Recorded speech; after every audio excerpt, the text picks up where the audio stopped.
Members of the Council, officers of the Council, ladies and gentlemen, please be upstanding for His Worship, the Mayor of Nuneaton and Bedworth, Councillor Geoffrey Clark, JP.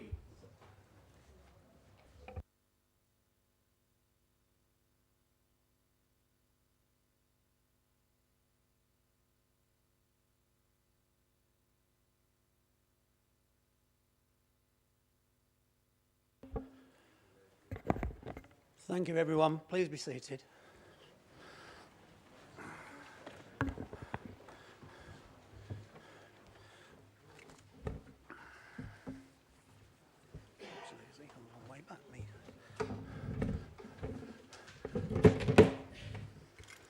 Good start.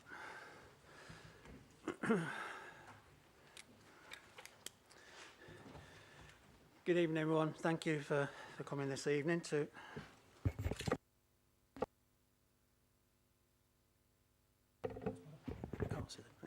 Good evening, everyone. Thank you for coming to this meeting of the Council of Nuneaton and Bedworth Borough Council on today, 19th of October 2022.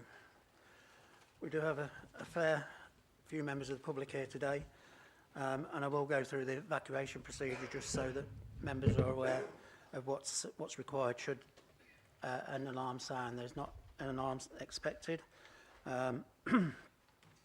So if the alarm does sound, then please leave via the entrances with the green exits, and please reassemble opposite the front of the town hall, in front of Lloyd's Bank, and that's the assembly point.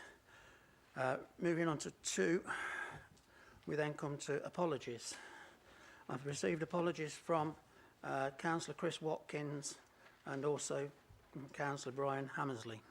Are there any other apologies? Councillor Shepherd, sorry. Phillips. Neil Phillips, okay, thank you. Anyone else? Any other apologies? No, those are noted, thank you. We then move on to 3 minutes of previous meetings. First of all, the minutes of the previous meeting held on July, the July Council, which took place on the 13th of July, and are at start at page 6 of the agenda. Okay, do I have it? I'll go through those minutes. Those follow from. Oops. If anybody's got any amendments, I'll go through them by page first of all. 6, 7. Sue, Councillor Malcolm. Just an amendment for both of them, please, because it's not showing that I attended either. But I was at both. Oh, that could you be definitely amended, were. Please. Those will be amended, thank you. 8, 9, 10, 11, 12, 13, 14, 15, 16, 17, 18 and 19. 2021, they're a long list of 22, 23, 24, 25, 26 and 27. Have an approval that those are adopted as being true and correct record. Councillor Walsh. Okay. Take a vote on that one. All those in favour? Any against? Any abstentions? Those are approved and I will sign them.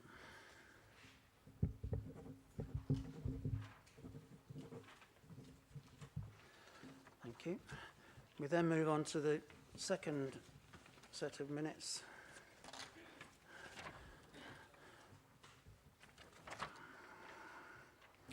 Of the Council on the 9th of September. An extraordinary meeting of the Council was held on Friday the 8th of September, which was recorded and streamed live. I'll go through them again by page 34 and 35. Are those approved? No. Yeah, Councillor Walsh. All in favour? Any against? Any abstentions? Those are approved as well, and I will sign those.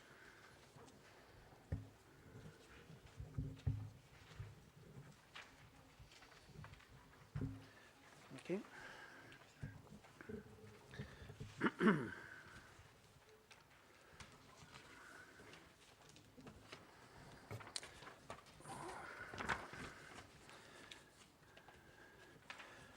Moving on, item 4, declarations of interest. Can I receive any declarations of interest that have not already been noted? Councillor Golby. Thank you, Chair. It's just a precautionary interest in number 10, agenda item number 10, outside bodies change of representative. The committee is actually a committee that I chair at the County Council, so for the sake of transparency, I'm just putting that on record, and I'll leave the room when that agenda item actually comes up. Thank you, Councillor Golby. Sorry. Yes, Councillor Hartshorn. Thank you, Mr. Mayor. Just an update that the register of interest listed for myself is out of date, and it just needs updating with the current one. Okay, and that will be updated. Okay, that's noted, thank you. So we then move on to announcements. I have a couple of announcements today, actually. One, to recognise, in actual fact, a long service of Mr. Tyre, who for many years has been a stalwart of Anchor Radio. I think 42 years or near enough that, and I think it should be noted and recognised, and the council's thanks given to him for that sort of service that he's given to the residents of the borough. And I know Anchor Radio has had a lot to do with George Eliot Hospital in the past, and they were appreciative of the patients were obviously appreciative of the Anchor Radio at the time. So I'd like to invite Mr. Tyers down and a short presentation just to thank him for the service he's given and recognise the award by giving a Mayoral Achievement Award or Recognition Award, which I'm happy to give. Let's look again.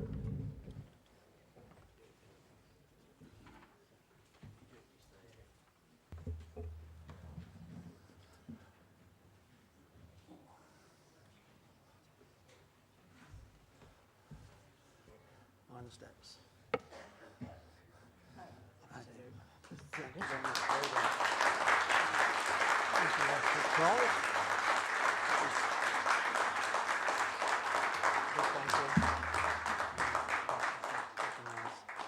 So can I just say on behalf of the residents of the borough, and thank you very much for all the work that you've done, and I hope you have a long and happy retirement. Thank you very much. Well, If you wanted to say anything. A radio presenter who's lost for words. Yeah. Actually, it has happened to me before, because I had the opportunity to interview a lady who means so much to me musically, and she was on the phone, and I froze. You know, each week I play the lady's record, a lady by the name of Scooter Lee, a new country music singer whose music means so much to me. There she was on the phone, and there I was silent, you know. So it has happened to me before, but thanks to this gentleman and another gentleman for this. I never expected it. I've got tears in my eyes. Oh, thank you. Thank you. Turn that, hold on to that a minute. Let's turn it round that way so we can see it. That's the way. That's lovely. Thank you very much for this. Okay, big smiles. No Okay. Here we go.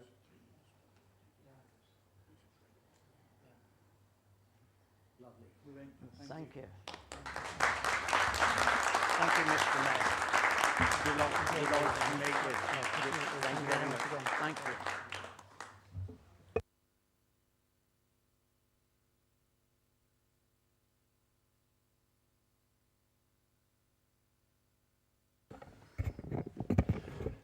Thank you again, Mr. Tyers. And as I say, hope you're having a really enjoyable long retirement. I do have one more announcement, which is a little bit sad, personally, and I'm sure for many members here as well. Insofar as, whilst it's not his last day, Mr. Dave Leach, the Mayor's the Mayor's right hand, left hand and every other hand, unfortunately retires at the end of the month after 27 years service to this Borough Council and to its mayors. And I think we should just put on record our thanks for the time, dedication and support he's given not only to the mayors but also to all members of the council. He's always been there to answer questions whenever anybody's got a question, and he's very happy to do so. So what I would like to just record our thanks and wish him well in his retirement. I know he's ready to get on with his fishing again, and wish you well with that. Did you want to come in on that, Councillor Shepherd? Thank you, Mr. Mayor.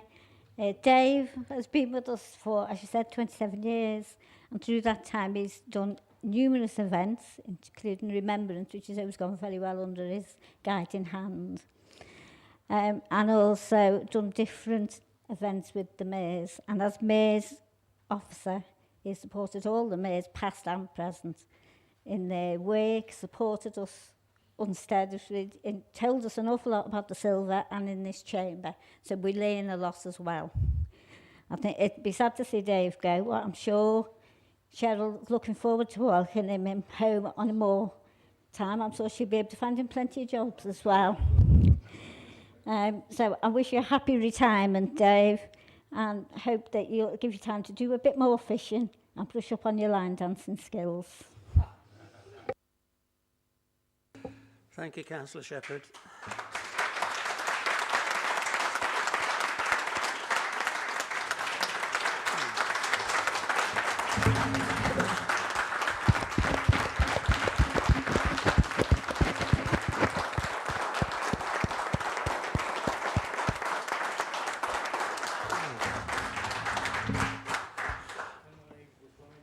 I've got one more member to speak, and then once the leader's spoken, I'm more than happy to bring you in, Dave. Councillor Wilson. Thank you, Mr. Mayor. As Councillor Shepherd has quite rightly said, Dave has been the unsung hero of so many events that this council has organised.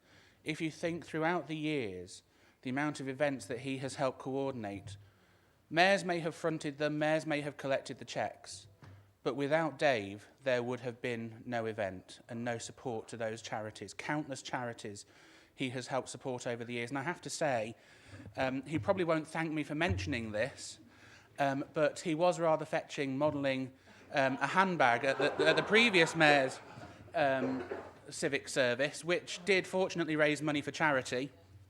And weren't you the recipient of the... Unfortunately, I wasn't, although I did bid on it. No, Councillor Golby did bid on it, and I think in large part because of the panache that you demonstrated with the said article. It is... and the amount of support you have given, particularly to new members in this authority throughout the years, not just experienced members, but to new members. I remember 12 years ago, when I first became a councillor, the quiet support that you have given to me, and no doubt countless others throughout the years, has been invaluable. And the knowledge, the institutional knowledge that you have when you go is going to be sorely missed. But no doubt we will see you about the town. You are a man of the borough. And I would like to, if it is permitted, Mr. Mayor, move a formal vote of thanks to Dave Leach for all of his service over the past 27 years. I think it's the least this council can do to honour such a man.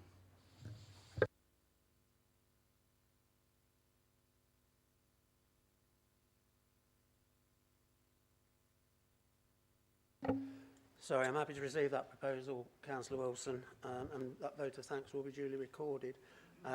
Councillor Shepherd, thank you for seconding that, and we'll take a vote on that proposal. All in favour? Any against? No abstentions? Unanimous. Dave? I think now's a moment, yes. Please do give us the benefit of your wisdom.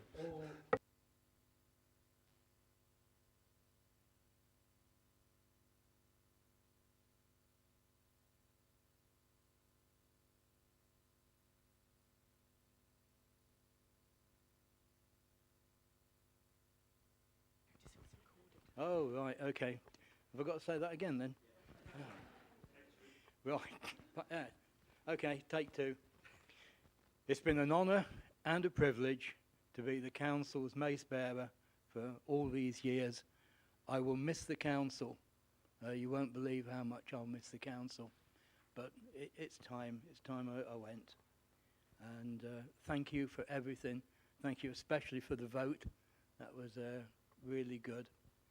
I say it's been an honour and a privilege, and I'm proud to have been the council's bearer. I'll return that to you. Thank you very much, Dave.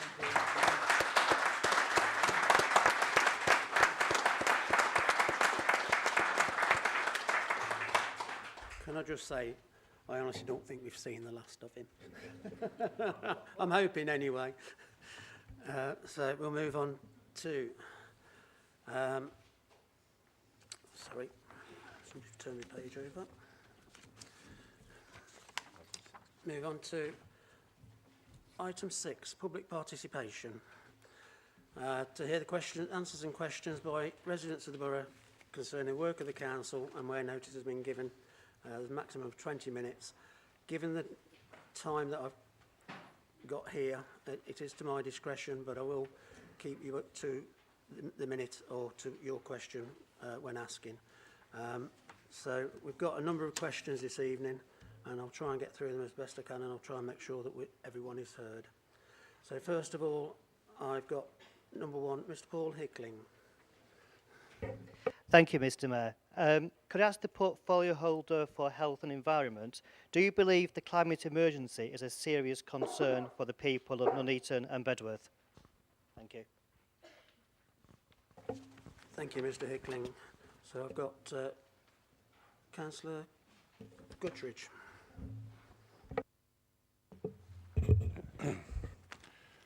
Thank you, Mr. Hickling, for the question. Sustainability in all dimensions are of a concern to the residents of Nuneaton and Bedworth, whether that is the efficiency of their home, the amount of energy used by home appliances, or keeping our green spaces well managed for generations to come. However, this has to be considered against the wider lens of sustainability, and that is why the Council also remains committed to promoting economic growth and local regeneration to improve the lives of our residents.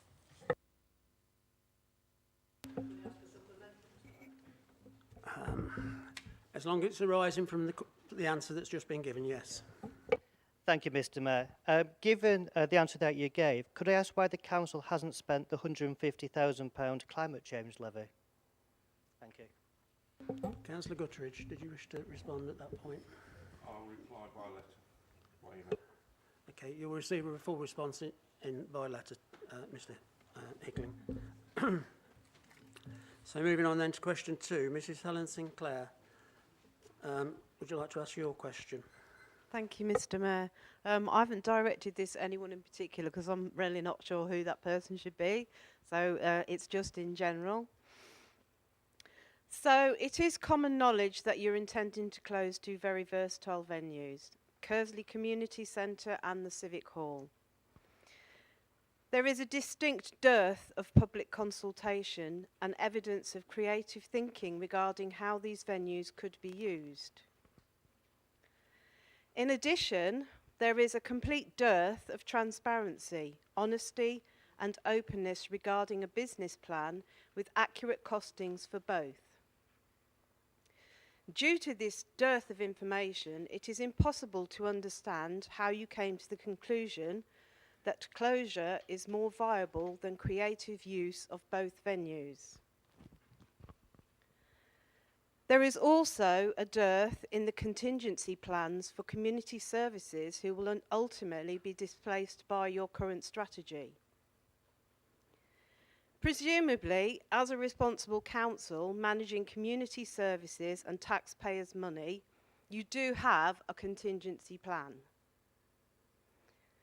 Can we please have sight of your business plans that support closure of both as their only fate and that they cannot be made financially viable? Also, your plans for offering alternative sites for displaced services. Is it the case that you don't have any business contingency plans and or alternatively you haven't bothered and or you just don't care? Thank you, Mrs Sinclair. I'll pass that over to Councillor Sue Markham, who's the portfolio holder for public services. Thank you, Chair. I'd like to thank Mrs Sinclair for the question. There are two separate issues here. With regard to the Civic Hall, all the running costs are in the public domain, and I have figures going back to 2010-11 in which the actual spend by the council and cost to the residents of the borough to keep the Civic Hall open has been an average of £761,026 each year. The attendance figures from an overview and scrutiny report from March 2019 for the same period are also within the public domain, and they're as follows. 2011 and 12, 99 shows with just over 38,000 attendees, with an average occupancy of 386. 2012-13, 104 shows, just over 27,000 attendees, with an occupancy of 262. 2013-14, 91 shows, 30,000 attended, average occupancy is 333. 214-15, 112 shows, just over 30,000 attended, an average occupancy of 275. 2015-16, 95 shows with 41,000 attending, 434 average occupancy. 2016-17, 95 shows, just over 32,000 attending, 336 average occupancy. 2017-18, 107 shows with 31,500 attending, which is 295 average occupancy. 2018 and 19, 87 shows, just over 33,000, with an average occupancy of that one is 386. And 2019-20, 107 shows, just over 29,000 people attended, with an occupancy of 275. As per the statement made at Cabinet last week, the estimated cost just to open the doors is around £1 million before any running costs. The figures previously mentioned show it running far below the capacity of 750, and it's because we are custodians of the public purse that this is clearly not sustainable. That is why this administration has put forward its vision for transforming Bedworth, which has already been published for everyone to see. With regards to the Kersley Community Centre, this is a different issue, and I'm afraid the questioner is mistaken about the Council's position on this matter. The future of the Kersley Community Centre is not yet decided, and the Council is currently consulting with the local community on this very point. It is sincerely believed that the best custodian of this community asset is the very community that it serves, a model which is evidence around the borough and beyond. And I'm pleased to share that numerous interested parties have come forward to submit business plans, and several more have expressed their interests. Thank you.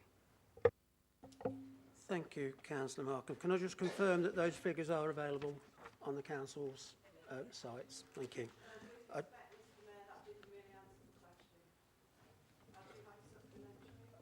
If you just give me a moment, Ms Sinclair. That's the answer that's been given. I do note you've got a supplementary question, and I'm prepared to let you ask that question.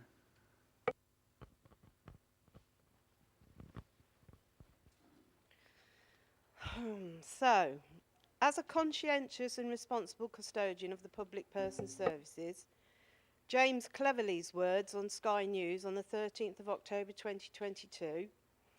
I do assume that in coming to the conclusions that you have, that the closure of both venues is the only course of action, you have obtained estimates and plans from at least 3 service providers that support your premise and negative conclusion.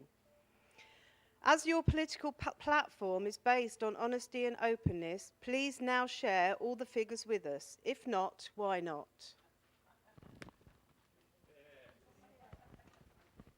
Sorry, thank you, Mrs Sinclair. Councillor Markham, did you want to respond? Well, I've just actually shared all the figures with you, and I've responded to that question already.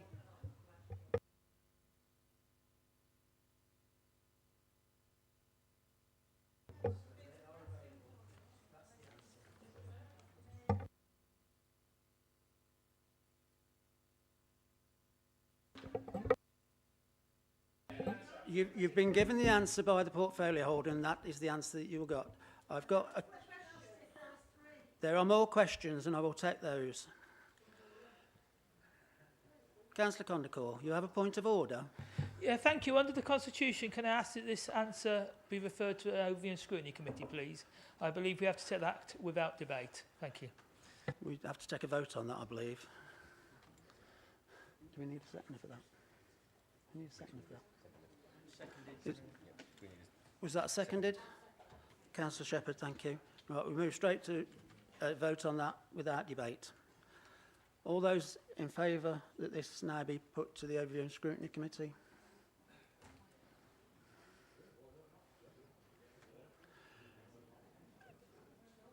Any against? Any abstentions? That's unanimous. So it will go referred to the Overview and Scrutiny Committee. Moving on then to question 3, Mrs Michelle Condacor. Thank you, Mr Mayor. Businesses, particularly at the west end of Nuneaton Town Centre, are suffering due to the closure of the Abbey Street car park, uncertainty around the Poolbank Street car park and the dire condition of Victoria Street car park number 2. What is the total drop in the number of vehicles parking in the Nuneaton and Bedworth Borough Council car parks in Nuneaton Town Centre since the closure of the Abbey Street car park at the end of July? And what are you going to do in the short to medium term to sort the situation before more businesses close?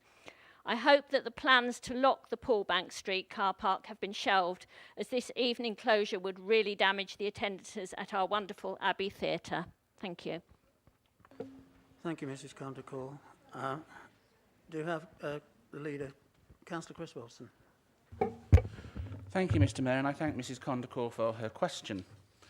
Mr Mayor, as I have explained at a previous full council, the closure of Abbey Street car park is necessary in order for us to progress the regeneration of Nuneaton Town Centre. The regeneration plans will provide a new multi-storey car park as part of Phase 2, and work is progressing on site as quickly as possible.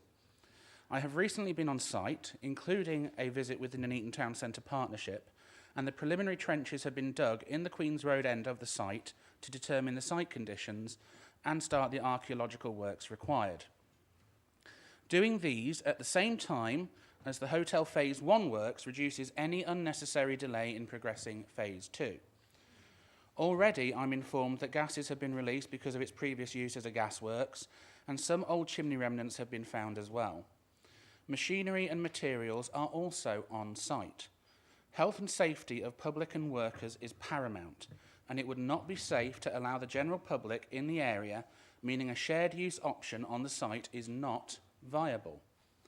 In terms of figures, these indicate that while there was a slight drop in ticket sales in August and September against July's figures, as you may expect after the closure of the town centre's largest surface car park, the second quarter total sales overall actually increased on the first quarter sales by 1%. August saw a 10% increase in ticket sales at Rope Walk immediately following the closure of Abbey Street, and there were increases in ticket sales across many other town centre car parks, notably Harefield Road and the 2 Victoria Street car parks. We have also installed additional directional signage to alternative car parking facilities within the town. Poolbank Street has long been a focus of crime and antisocial behaviour. Local residents have long called for action in this area, and it is this Conservative council that has listened to them. Councillor Golby has made absolutely the right decision in pursuing the decision to close off the car park at night to reduce the opportunities for crime and antisocial behaviour. It is our intention to work with Abbey Theatre and other local businesses so that the car park can remain open when events and shows are on. Discussions are ongoing, but we cannot allow the car park to remain the focus of this unwanted behaviour. Thank you, Mr. Mayor. Thank you. Thank you. Can we just have some quiet in the gallery, please? Otherwise, the members of the public won't have the opportunity to ask the questions that they wish, and you won't hear the responses that are being given.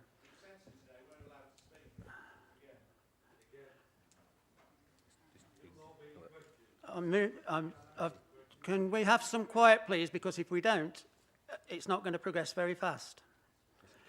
Mrs. Condacore, you indicated you wanted to ask a supplementary question. My question hasn't really been answered. I asked for what's the total drop in the number of vehicles parking. So I appreciate that there is likely to be an increase in some of the car parks from the displaced things, but I want to know whether there's been a drop overall in the car parks. I'm not saying that Abbey Street shouldn't have closed, but I am really concerned that all the surface car parks are gradually being closed. We've got Abbey Street's gone, we've got Church Street's gone, we're about to lose Vicarage Street as well. And I, like a lot of other females, do not like multi-storey car parks. And you keep, pushing us towards having to use those. Yes. Councillor Wilson. Thank you, Mr. Mayor. I have explained that there have been increases across the different car parking areas, but if she wants a detailed breakdown, then officers can email it to her. I'm not going to stand here and read out an entire Excel spreadsheet. If she wants that information, then officers can provide that. Thank you. That will be provided. Moving on to question 4, we have a statement from Mr. Sam Margrave. Thank you, Mr. Mayor. After years of Labour lying and letting down the community, we now have the Conservatives trying to con us. I have supported both parties in the past. I made a huge mistake believing the Conservatives offered change, when in fact we're seeing more of the same. I can admit I was wrong. Will the councillors admit they're wrong to close the Civic Hall? Closing the Civic Hall has no democratic mandate. Thousands signed petitions. In May, councillors promised no closure. With new management and investment, the Civic Hall can break even and a profit. We need alternatives explored. No more secret meetings, honesty, full disclosure, and importantly, time. We need councillors to defer the decision to close the Civic Hall, hold a public meeting to consult and listen, support a bid to the lottery for a feasibility study by residents, register the Civic Hall as an asset, a community asset, set up a community trust, and to commit in collaboration with the community to reopen the Civic Hall and protect it for future generations. Councillors are stewards, elected to serve us. Reports highlight a lack of due diligence and dereliction in duties. Councillors failed to maintain the Civic Hall, letting it fall down long before they told us they were bulldozing it. Councillors will say tonight there's a replacement Civic Hall. But that isn't true. The replacement isn't a Civic Hall, and it wasn't agreed in the Cabinet report. Councillors tonight will also say that it's going to cost a 6% rate rise, or that homeless people are going to be affected, forgetting those who were evicted in Bedworth, of course, by their plans, or that we're going to have monthly bin collections. That is not true. If things are that bad, councillors need to scrap your councillor allowances and expenses that cost £500,000. If you were town councillors, you wouldn't get a penny. If things were that bad and the council is facing bankruptcy, that's what you would do. Councillors made this mess in the finances down to poor decisions and bad management. You borrowed millions to build a hotel, closed car parks and created a deficit while failing to plan for the future. Now's the time to provide solutions, not more problems. It's time for a U-turn and an apology. It's time to stop levelling down and start levelling up. Thank you, Mr. Mayor.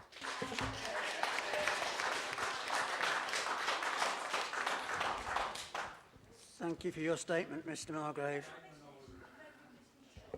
Can we have some quiet in the gallery, please? We have some quiet in the gallery so that members can hear what's being said. We need some quiet in the gallery so that members can hear what's being said as well. Moving on to question 5, Mrs. Nicola King. Wish to ask your question.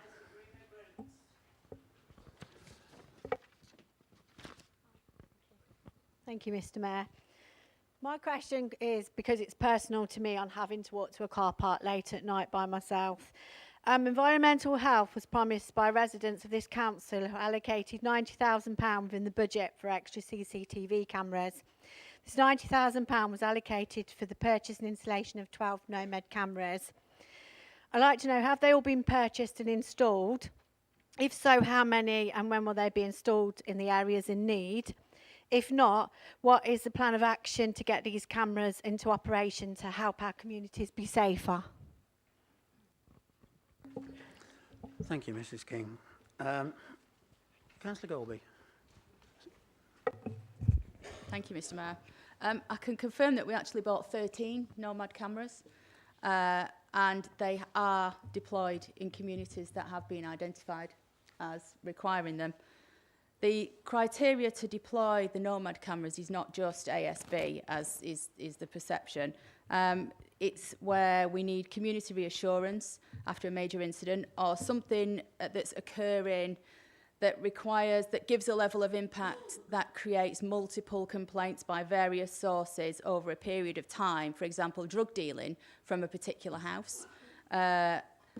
We don't make the decision to deploy the cameras in isolation. It's actually done in partnership with the police, the probation service, other partners in relation to crime and disorder, basically. So we don't unilaterally just stick them up anywhere. They have been put up in places where ourselves and partners have agreed that they need to be placed. And if you've got anything specific, I'm more than happy to talk to you about it after the fact, because you know, I'm all about getting this stuff sorted out. So get in touch with me and I'll sort something out and come and have a chat. All right. Thank you, Mr. Mayor. Thank you, Councillor Golby. Mrs. King, did you have a supplementary question on that, or are you happy with the response? Thank you. Moving on to question 6, Mrs. Wendy Snell. Would you like to ask your question? Thank you, Mr. Mayor. The council have opened a public consultation on the future of Kersley Community Centre, where interested parties have been invited to express their interest in running the centre or it risks closing.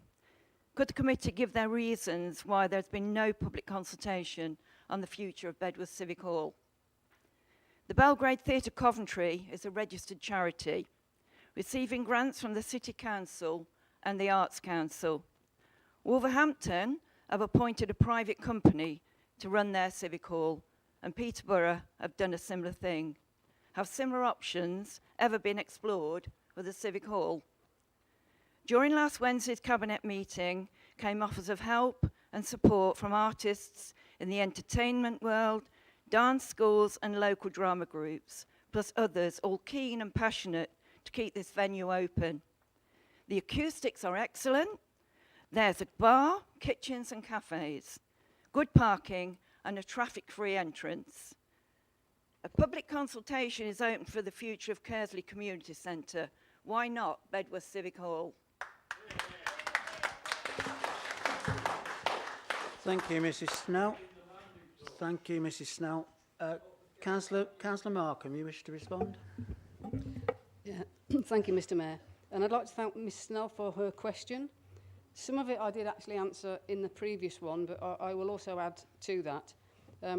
The reason that there was a consultation for the community centre and not the Civic Hall is there's a realistic prospect of being able to hand over the community centre with there being no ongoing subsidy from the council and of a community group being able to set up a viable method of running them. The size and scale of the Civic Hall means that this is not possible. Any method of putting out the Civic Hall to tender would still require us to pay significant subsidies for both its upkeep and day-to-day running costs. The other council venues that you've mentioned are still receiving subsidies from their councils, something we are no longer in a position to afford. Furthermore, the capital investment required would have to fall on us, and we haven't got £1 million to do that before we even open the doors. Due to the size and scale of the Civic Hall, a residents group running it would not be feasible. It would require full detailed business cases, investments, insurance, etc., and community group on their own would need the capacity to run a £1.5 million a year commercial operation. Thank you, thank you, Councillor Markham. We're moving on with the questions. We're moving on with the questions. Sorry, I've just got... Please. You're not here to shout out. You're here to ask questions and listen to the answers. I've got Councillor Shepherd who wants to speak. I've got Councillor Shepherd who wants to speak, and I'm going to call her next. Councillor Shepherd. Thank you, Mr. Mayor. Can I ask that this matter be referred to scrutiny, please?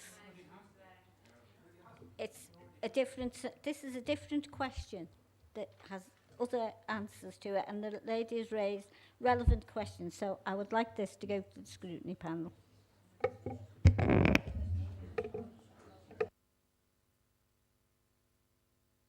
First of all, my apologies to Mrs Snell. She got a supplementary question.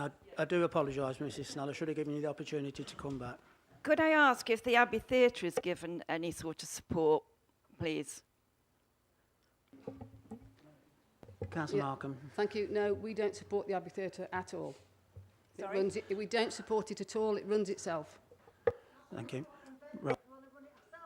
I've had a proposal from Councillor Shepherd. Does that receive a seconder? Councillor Shires. Sorry. We move to the vote on that without debate.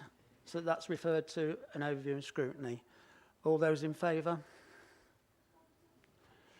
Disgraceful. Those against?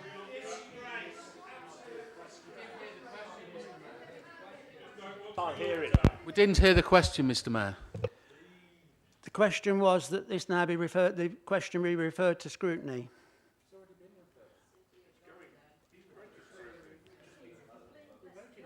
We voted on a similar question earlier, but Councillor Shepherd claims that it's a different question and wants it referred. So we're taking the vote on that. That was those again. Those in favour. Those against. Okay. That is lost. So we move on then to questions.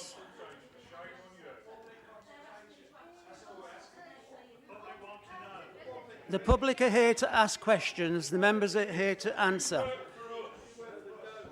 Yeah, and that's what we're trying to do. Just please keep quiet and ask the questions and listen to the answers. No, you're not here to talk out, I'm afraid. You're here to ask questions and get the answers. And I'm happy for the members to give you those answers. And you've been given the answers so far on the questions you've asked. Please don't keep shouting.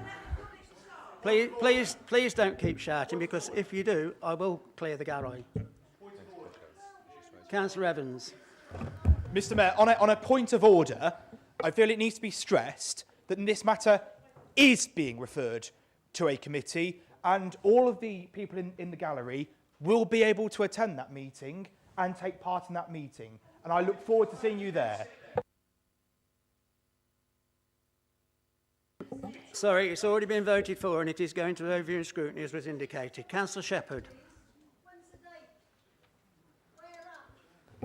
Mr. Mayor, a point of personal explanation, I think, is required. I did ask this to go to scrutiny, as the matters that are raised by the question are totally different to the reason it was sent to scrutiny in the first place, and that's why I asked it to go. If it's about not wanting to do publication, you put your hands up and said you don't want it to go to scrutiny, that's fine. Thank you, Councillor Shepherd, for that clarification. Right, we move on then to question 7. I believe there's, in relation to Mrs Sharon Iceland, we have questions 7, 8 and 9, which unfortunately the members of the public are not here to be able to ask those questions this evening. The officer is going to ask the question, and the answer will be provided by Councillor Wilson. If you just listen to the question and listen to the answers, and then you might be informed. Thank you. Thank you, Mr Mayor. The question is from Mrs Sharon Iceland, submitted the following question for the Leader of the Council. Please be quiet in the gallery so that everyone can hear the question. Everyone wants to hear the question. The members of the public want to hear the question. We're not destroying the town. I'm sorry. Mr Mayor, I will continue and ask the question. We are going to have the questions and the answers. The question is as follows, Mr Mayor. I live in one of the nearby flats near the thankfully soon-to-be demolished fountain. When it works and is cleaned, it looks nice for all of a week, and then it looks like human waste, smells of urine and beer. I will be glad when it's gone. The seating area is used by various people, some disabled, some families and the elderly, that's true. However, I often walk past it on my way home and see the junkies and alkies use it, and people don't sit near them apart from one group, which I'll get onto later. Not only that, but I've often overheard the local tea leaves talking about what shop they're going to rob next or already have. No group has come to residents in the town to ask what we think, apart from the current council. I don't even think other groups have asked nearby shops. Even the Labour group has latched onto the political bandwagon without asking residents, and I voted for Labour. My question relates to one of the groups that use the fountain to spread their cult news, the NBCA, the Nuneaton Bedworth Community Association. According to their website and the signs they've had around the fountain, they've said many things, including that the council have summoned demons with the COVID memorial and even spread alarmist news such as the George Eliot have been irradiating babies en masse. They seem to interrupt important meetings and see themselves as the voice of the people. I voted for my voice on the council, which is why Councillor Phillips is here. Can the Leader of the Council please let me know if the Council accept NBCA as an organisation that represent residents and take their advice or consultation, as I remember seeing on planning applications their name instead of individuals. I, for one, think they don't have any members. I haven't seen an official meeting or constitution and are just a club for conspiracy Please theorists. be quiet in the gallery. That's the end of the question, Mr Mayor.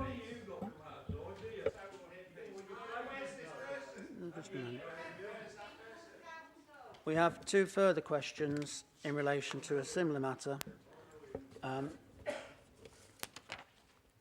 again refer to you in relation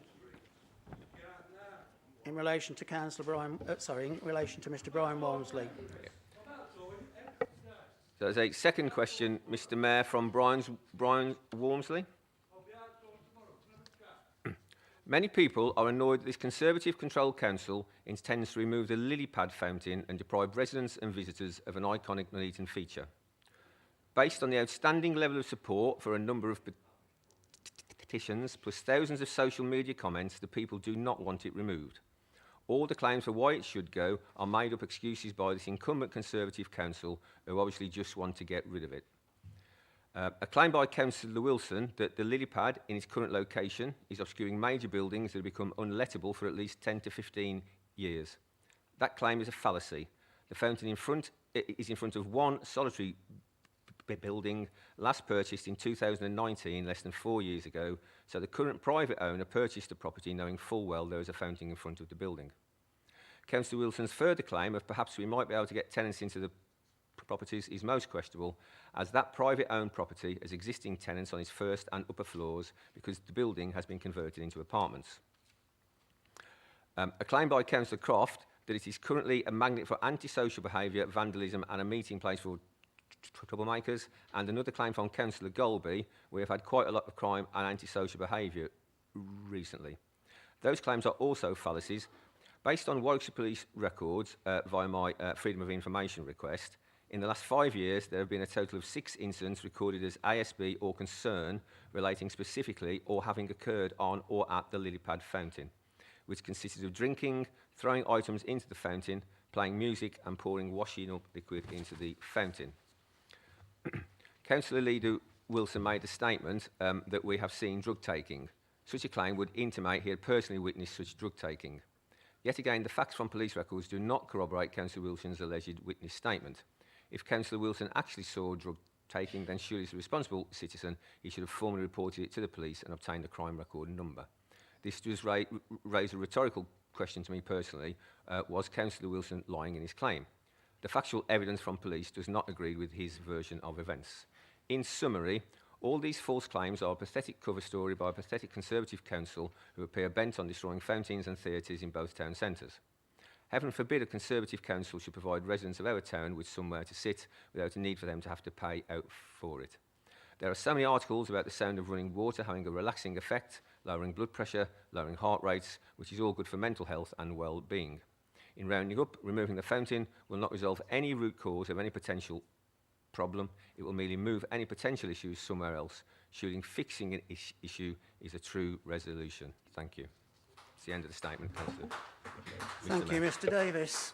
And we have one final question from Miss Eunice Wormold, who again is unable to be here this evening, which I believe you're going to read as well. Thank you, Mr Mayor. Yes, it's a statement from Eunice Wormold. One of the issues the Council wish to remove the fountain is to make space for people who have mobility issues.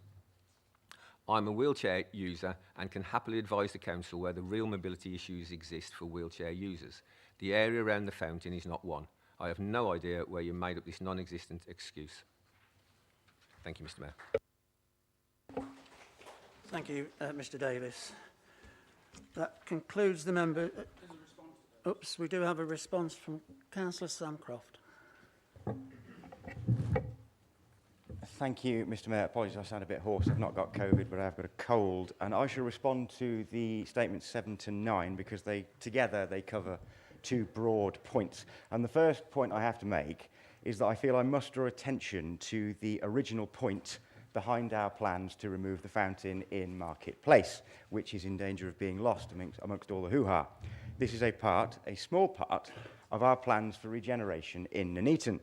Our borough, if you look up, has some very beautiful heritage buildings, and we intend to finally show those off as part of our regeneration programme. But if I may be blunt, Mr Mayor, the current fountain is a brutalist concrete eyesore that is currently taking up space in what should be an attractive central market square. Now, if it were one of these beautiful... Mr Margrave, I shall reply to that in a moment. Please be quiet. As I was going to say, Mr Mayor, if it was one of these beautiful fountains in Italy, the Fontana di Trevi, or one of these things in Rome, of course we would preserve it and we would show it off for the entire world. It is not. It is like the old library building. It is a hangover from the era when the concrete was king. Mrs Isolan is quite right when she says that it is frequently vandalised and dirty, and once we have used government grants to demolish it, I'm pleased that we will never again have to use council taxpayers' money for cleaning and maintenance on it. Removing it not only removes an eyesore that detracts from the heritage environment, but will open up a central plaza to allow us to have more space for events, markets, and outdoor dining. There are, of course, the market traders would dispute that. The other advantages to which we've referred. There is the question of space and access, and I think Ms. Wormold, was it, has focused in on just one aspect of the argument in her statement. So I want to reassure her that, of course, it is not being suggested that there is no disabled access whatsoever around the fountain. However, it is very much the case that the fountain is a bottleneck for pedestrians, and opening up the space will ease the flow of people. For example, on market days or when large-scale events such as the Christmas light switch on. I can assure Madam that we were not responsible for that multicoloured thing by Wilkinson's, and I would not have spent a penny on that. Please listen to the responses that are being given. They are being recorded and they are being broadcast. Thank you, There's Mr. members Mayor. of the public who want to hear what the answer is. Please Thank you, Mr. listen Mayor. to the answer. Councillor Croft. Thank you. Now, Mr. Walmsley has turned his intellect and his detective skills to the issue of antisocial behaviour and disorder in the town centre, and he's decided that we don't have any. This would be news to anybody who has been in the town centre after hours or indeed read the news in recent months. And all he needs to do is read the minutes in the agenda from 3 months ago. At that time, this council was being criticised and being asked what we can do about the issue. And I can just sort of confirm that Nuneaton Centre, Nuneaton Abbey, is the highest area for antisocial behaviour in the entirety of Warwickshire. These are the county councils and the police's official figures. Now, this is an extremely difficult problem, and we all need to play our part, including the police. One of the ways that this council can help is to design out trouble spots. Please listen to the responses. Thank you, Mr. Mayor. And remove focal points where troublemakers can congregate. Now, Mr. Walmsley hid behind the coward's rhetorical device and semantics, but he has this evening attempted to blackguard Councillor Wilson's name. Like I say, he hides behind the coward's device of a rhetorical question. But Councillor Wilson has correctly identified that what we need to do, and we need to do everything in our power to support the forces of law and order in our towns to keep the peace. Mr. Walmsley's answer is essentially to insist that crime and disorder is not happening. I have great faith in the view that the real people will make the right judgment on that. Now, Mr. Walmsley also mentioned a petition. This brings me to the second issue that has been raised in the questions tonight. I've seen that members of the opposition and Mr. Walmsley have been out collecting signatures on a petition, so I looked it up, and I found a petition about the lily pad fountain, organised by an organisation calling itself the Nuneaton and Bedworth Community Association. And some of them are sat in the gallery this evening. Obviously not everybody in the gallery, they're here for other purposes. Now, Mrs. Isolan has raised a very important point in identifying that this group seems to have claimed for itself the right to speak for the people of this borough, and I feel, certainly, that this should be corrected before any members of the public or any members of the media are taken in by them. Now, as councillors over the past few months, we've received quite a few spam emails from them, but their true purpose will not be widely known amongst the population. Now, a cursory glance at their emails and a cursory glance at their website reveals their true colours, and it's important to read this into the public record so people know who these people are. They believe, or have shared platforms with those who believe, with their little rally out on the steps, that levying council tax is illegal and fraudulent, that the sanctuary event in Bedworth was a satanic ritual, that 5G masts are harmful to health, that the George Eliot Hospital is irradiating babies in the maternity unit, that Freemasons and secret societies control this council, and that every member and officer is corrupt in some vague and unspecified way. Mr. Mayor, this is lunatic. This is not a community campaign group. This is the crackpot fringe of life in our borough, peddling third-rate and not hugely interesting conspiracy theories. Now, I enjoy a laugh as much as anybody else, and I enjoy laughing at them. But to try to frighten ordinary people with these crackpot theories that are damaging to health is contemptible. Mr. Mayor, I want to reassure Mrs. Isolan that we take no advice from this organisation and we accord them no official status. I am certain her suspicions about them are correct. And Mr. Mayor, lest any resident or any member of the press be taken in by the group, just consider the scale of their delusions. First of all, it was tax being illegal, somehow. Then it was councillors pocketing millions at the town hall because we've obviously got so much to spare. Then it was the George Eliot Hospital conspiring to irradiate patients for some reason. Then it was 5G masts controlling brains to do something. And now it's the Satanists and the Freemasons teaming up to do an occult ritual in Bedworth, presumably in league with the Saucer people, and they want a prime-time slot on ITV. I mean, Mr. Mayor, Mr. Mayor, they've gone cuckoo. They are more to be pitied than despised. They've simply gone cuckoo. And we'll just leave them outside with their little yellow signs and their petition, and ably supported by the Labour Party, while we get on with our plans to regenerate this borough and to serve the people of Nuneaton and Bedworth. Thank you very much, Mr. Mayor. Thank you, Councillor Croft. I've got one point of order from Councillor Shire. Thank you. I'm just a little concerned. Will you please be quiet and listen to the councillor? If you please, thank you. I'm just a little concerned of some of the words used to describe some residents. I believe lunatic, crackpot, blah, blah, blah. And I think they should be retracted, actually. I think that became quite personal. Thank you for your thoughts, Councillor Shires. Councillor Condacore. Councillor Condacore. Thank you. I think we should actually refer Mr. Walmsley's question to scrutiny, because I do think the actual matter of the fountain needs proper discussion, considering it's £40,000. So can I move that it goes to scrutiny, and can I have a seconder, please? Thank you. So it's moved by Councillor Condacore that Mr. Walmsley's question is referred to scrutiny. All those in favour? Second, Mr.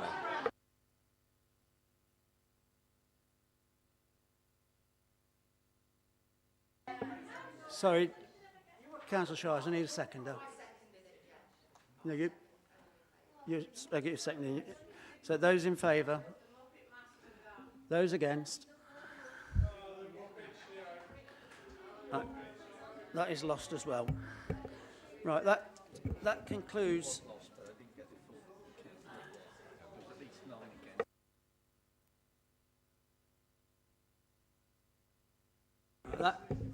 Thank you, everyone. That concludes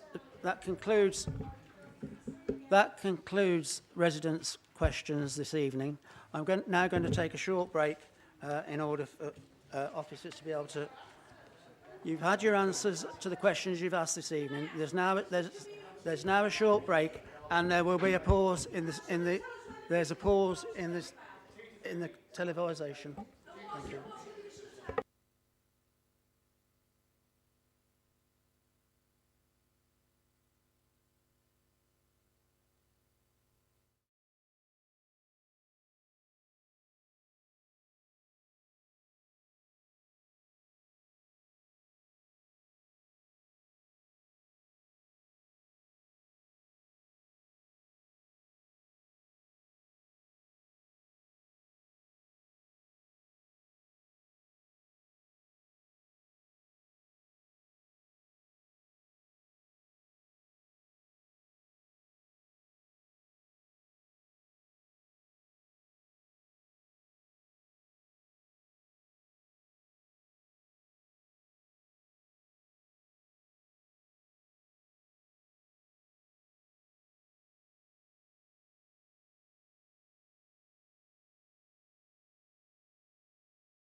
please.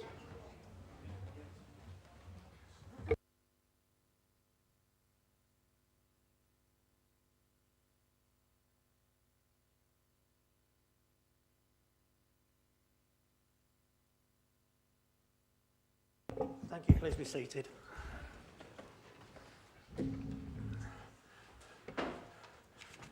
Thank you. Before we move on to item 7, the Leader of the Council is going to make a statement. Thank you, Mr. Mayor. Oh, that is a bit louder than before.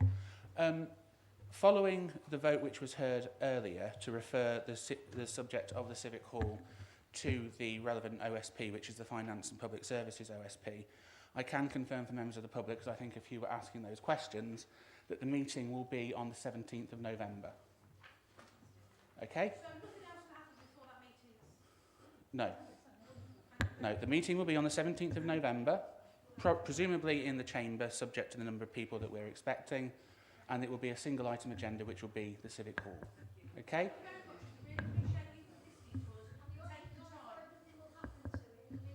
Well, it is shut anyway, madam, so nothing else is going to happen to it. It's been shut for 2 years. The usual start time of the committee meeting will be 6 o'clock. Yeah. Okay. Thank you very much for attending. And we now move on to item 7, which is questions from members. First question is from Councillor Evans. Thank you, Mr. Mayor. My experience as a councillor in a semi-rural ward is that residents fear housing developments when the appropriate infrastructure is not put in place and when new housing estates are not of any architectural significance.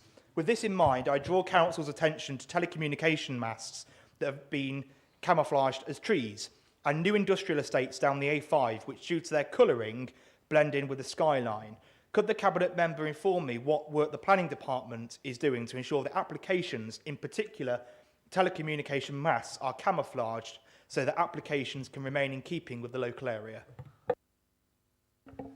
Thank you, Councillor Evans. Councillor Smith, did you wish to reply? Yes, thank you, Mr. Mayor, and thank you, Councillor Evans, for the question. The subject of telecommunication masts is very pertinent at the moment. Due to the rapid rollout of 5G, we're seeing an ever-increasing number of planning applications to site masts right across the borough.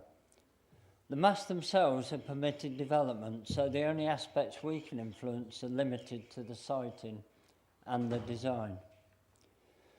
The siting of masts in urban areas often attracts a high level of objection from residents, so it's important where possible that we add conditions to permissions granted to camouflage the masts, to ensure they're in keeping with the local area and to lessen the negative visual impact by making them blend into the surroundings.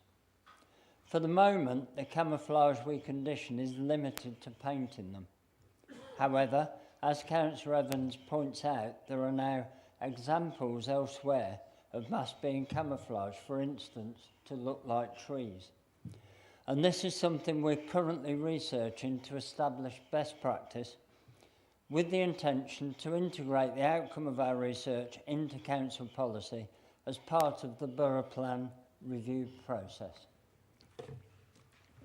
Thank you, Councillor Smith. Question 2, Councillor Graham Norton. Thank you, Mr. Mayor. Can I invite the Leader of the Council to tell us how Bedworth has fared since May 2021 under his administration? Thank you.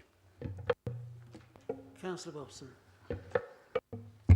Thank you, Mr. Mayor, and thank you, Councillor Morton, for your question. I'm grateful for the opportunity to correct the record and dispel some myths that have been going around recently from uninformed quarters about what this administration has done for Bedworth. It is no secret that for years the Bedworth Leisure Centre has been showing its age and is in desperate need of a replacement. At the election in May 2021, the then controlling Labour group made an unfunded promise that they would build a new leisure centre. When we took control and the finances were laid bare, it became apparent that they had a £500,000 gap in taking the plans just to the next stage. Furthermore, they were millions of pounds short in paying for the construction of a new leisure centre. Before I even officially became leader of the council, officers asked me whether I wanted to submit a levelling up bid to government, and if so, what it should be for. My immediate reaction, Mr Mayor, was yes, and that it must be for Bedworth and a new leisure centre, otherwise the whole prospect of a new leisure centre was at risk. Ably led by Councillor Evans, this council set about putting together a winning bid that secured almost £15 million from government funds. This means we are now working on a £34 million regeneration project right in the heart of Bedworth that would never have been possible without this Conservative administration. That isn't levelling down Bedworth, Mr Mayor. I call that levelling up. When we took control, we also worked hard to restore the outdoor market in Bedworth, which the Labour naysayers always said could never be done. It has continued beyond its trial and has seen the number of market traders up and footfall in the town centre up. Again, I call that levelling up Bedworth, Mr Mayor.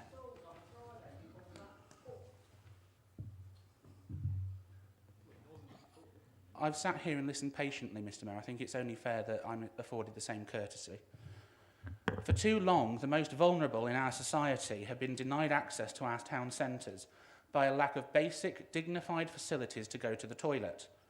In opposition, we were shouted down by the Labour Party for championing changing places toilets that will open up our town centres, including Bedworth, to all who want to access them. With the charge being led by my redoubtable deputy, Councillor Golby, we successfully bid for £100,000 from government to install new changing places toilets, and Bedworth will be getting one. Yet more levelling up for Bedworth, Mr Mayor. This Conservative administration oversaw the construction and delivery, on time and on budget, of the new tennis and netball courts and BMX track in the Miners' Welfare Park in Bedworth under the capable stewardship of Councillor Guthridge. These are the only facilities of their kind in the whole borough, Mr Mayor, based right in the heart of Bedworth's premier park. They are being enjoyed by thousands of residents, young and old, from across our borough. Again, more evidence of levelling up Bedworth under this Conservative administration. In May this year, we hosted the Sanctuary event in Bedworth, which saw Bedworth go global. Over 7.5 billion hits were registered on news stories and clickbait relating to this event in Bedworth, which brought our community together in what was an emotional and poignant event enjoyed by tens of thousands of people from our borough and beyond. Over 70% of the total cost, none of which came from this council's budget, was spent directly in the local area supporting Bedworth businesses and Bedworth jobs. Levelling up in action again, Mr Mayor. This Conservative administration has a proven track record of levelling up Bedworth, and we will continue to do so.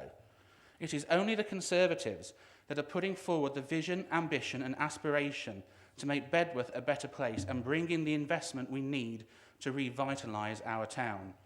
It is now incumbent on all of us, Mr Mayor, to get behind the bold vision that we are putting forward for the future of Bedworth. Seek partners in investment to deliver the vision. Without this vision, we will only continue Labour's legacy of managing decline in Bedworth. Labour levelled down Bedworth and Nuneaton for decades. It is only this Conservative administration that is truly levelling up. Thank you, Councillor Wilson. Councillor Condicle, can I invite you to ask your question? Thank you very much, Mr. Oh, that's a bit loud. Thank you very much, Mr. Mayor. The Bridge to Living project is in principle seems like a great regeneration project, but I have two big concerns about how it's being progressed. These concerns are becoming larger. Firstly, I'm very concerned about the businesses that have been evicted, some of which are choosing or unable to keep trading in other units in Nuneaton. Secondly, I'm very concerned about the actual design near the river, the river anchor, which without the proposed upstream compensation measures working fully, would increase the flood risk downstream in Weddington. Will the leader please update the council on the projects and give details of progressing on these two big concerns? Thank you, Mr. Mayor. And can you turn the microphones down, because it's very hard to speak when I come out this loud. Thank you. Councillor Wilson, did you wish to respond? Thank you, Mr Mayor, again. If the transforming Nuneaton experience has taught us anything, Mr Mayor, It is that if we are to seek and secure investment into regeneration, you need to have a vision, ambition and aspiration that you can promote and articulate to any potential investor. That is true of both the public and private sector. Without that vital groundwork, you will fail to get anyone on board. The Bridge to Living project is a fantastic opportunity to open up one of the great unused assets that Nuneaton has to offer, the River Anchor. This vision of opening up the Anchor and creating new residential and commercial space will help revitalise an area of town that is in desperate need of some TLC and at times can seem desolate. Together with other regeneration projects in the area, it begins to offer a new future for our town centre. Regeneration does, unfortunately, mean that some businesses which are in the regeneration zone are being displaced. Wherever possible, our officers are working hard to secure new opportunities for these businesses within the town centre so that they can continue to trade. But if we don't act, the only certainty is that we will continue to manage the decline of Nuneaton town centre too. As with Bedworth, I view this as completely unacceptable. For both of our towns, we need to unlock their potential, which has been restricted for far too long. The Bridge to Living project will unlock Bridge Street and the George Eliot Memorial Gardens and breathe new life into the area. As for the flood mitigation works, work is continuing between our officers, Warwickshire County Council and other statutory consultees as part of the process. Further details will follow when they are available. Thank you, Mr Mayor. Councillor Condacor. Thank you, Mr Mayor. I was also expecting to have some details on how you are looking after the businesses, because we have actually seen a lot of closures, and how we're actually looking after the flood issues, because just saying we'll find out later is not good enough. We should actually be modifying the design now to take account of flooding. So can you actually answer those 2 points? What are we going to do to reduce the flood risk and make sure it's acceptable? And what are we actually doing for those businesses that unfortunately are stopping trading? Councillor Wilson, did you wish to respond? Thank you, Mr Mayor. I'm not a flood engineer's expert, and to expect me to give a flood engineering report and potential resolutions is not viable. I'm not that expert, Mr Mayor. I rely on officers to give their professional opinion as to that, and at the moment they are continuing to work, as I said, with the relevant officers both here and at county and with the relevant statutory consultees to do that. As and when they are ready to come forward and any planning applications become necessary, those reports will be evaluated in the usual way. Councillor Condacor knows that. In relation to the businesses, we are speaking to the businesses, looking at other units within the town centres, also looking at whether they can be incorporated into the new units depending on phasing when the new build starts. Indeed, I have had conversations with business owners myself and spoken to them about this and pointed them in the direction of our officers, and they are also entitled, depending on the terms and conditions of their lease, to some statutory compensation that goes with that, all of which is factored into the business plan for the Bridge to Living project. Thank you, Councillor Wilson. Councillor Wright, can I invite you to ask your question, please? Thank you. The annual Treasury Management Report 21-22 shows that 8.5 million of council debt is due for repayment by the end of the current financial year, and another 7.5 million by the end of 23-24. It seems likely that the council will need to replace this debt and take out more to fund part of the costs for Abbey Street and Bedworth Physical Activity Hub. Can the council member for finance update the council on the likely cost of replacing this long-term debt and additional borrowing, given the recent rises in interest rates? Thank you, Councillor Wright. Councillor Croft, can I ask you to respond, please? Thank you very much, Mr Mayor. Very good subject to bring down the temperature.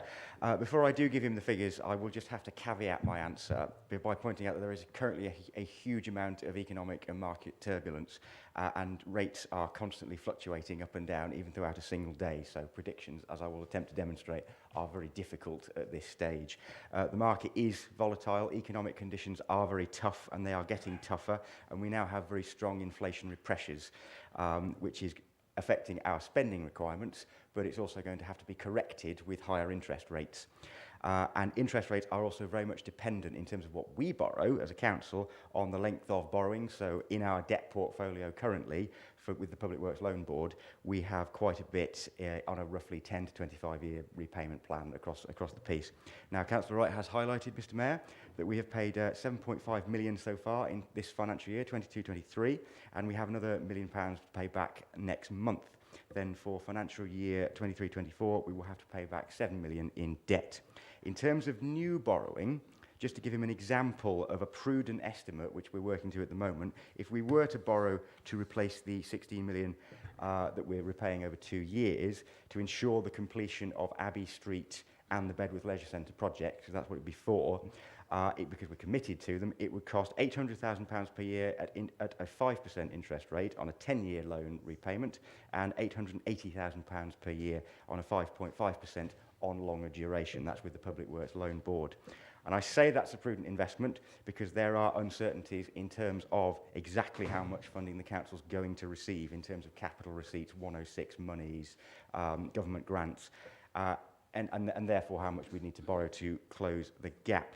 We'll be bringing forward our medium-term financial strategy and our treasury strategy within months so that we can actually give him more detail on the concrete plans once the actual accountants, I'm not an accountant, have produced them for us and crunched the numbers.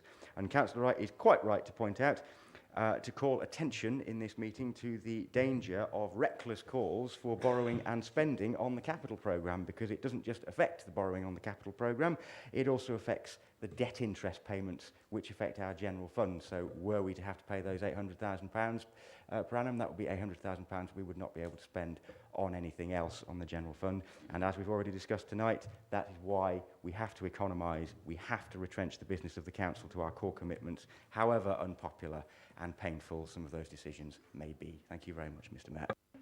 Thank you, Councillor Croft. You didn't have any supplemental. Councillor Shires. Thank you, and thanks for turning the microphones up. I can actually hear everything properly now. It's quite difficult with the hearing aids, so cheers.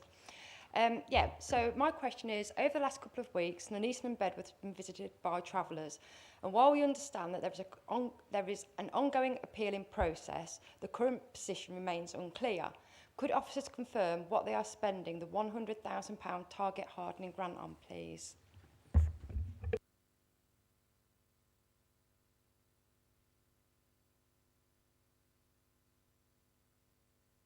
Thank you, Councillor Shires.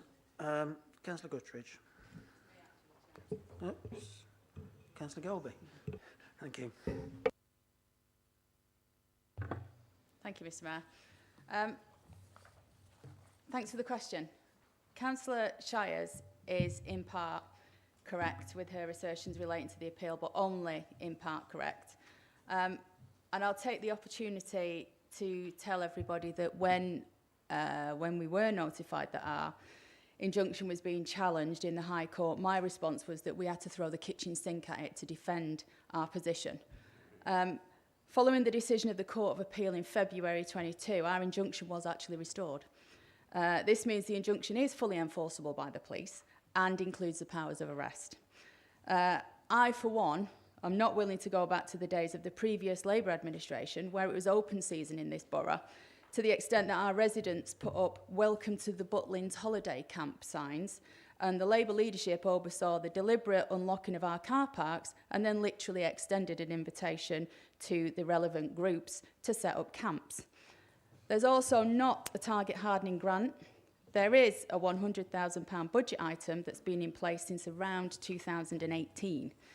The initial target hardening designs were developed and cost estimates were produced for 3 schemes, which is the Crafts Centre and Pingle Showground, Gala Fields, the old running track, and the Jubilee Centre, and that is as far as it got. Again, something which the previous Labour administration failed to implement at the height of our issues with illegal encampments in the borough. As with many other decisions, they were given a way out by the pandemic. Since then, other work has taken priority. This being said, we've still implemented some target hardening measures by installing solid 1.5 tonne concrete blocks strategically placed in and around entrances to create obstacles for large vehicles to try and prevent unauthorised access.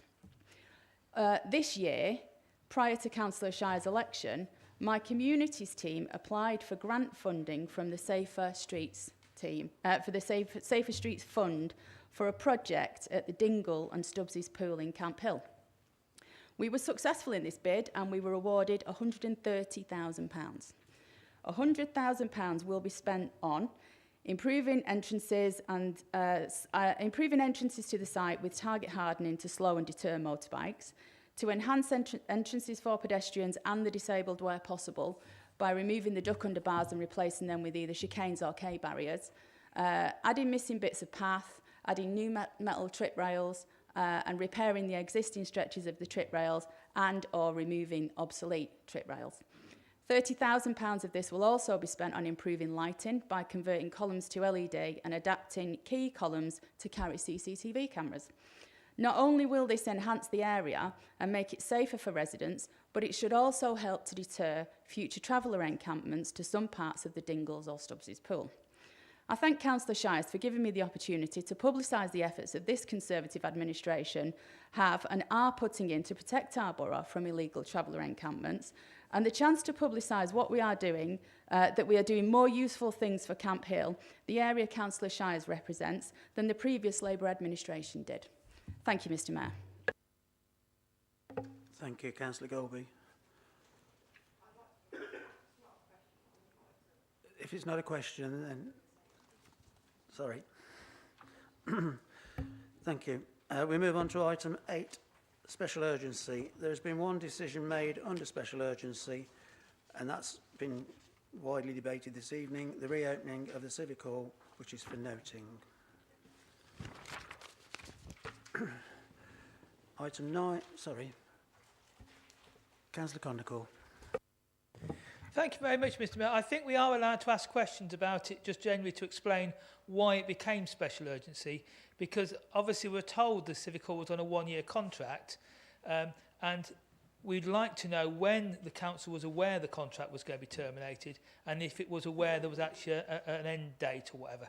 Because as opposition councillors, we found out when it started appearing in the press on the Monday morning or whatever, Monday afternoon, Monday lunchtime, and it just appeared, well, we found out the week before, Councillor Wilson had been filming videos about it. So I would like an explanation of the timeline from the councillors to why it became an extreme urgency, and whether we knew the actual contract had a break term. Thank you. Thank you, Councillor Condacall. Councillor Wilson. Thank you, Mr Mayor. And again, hopefully this will give me a chance to dispel some myths about the timeline.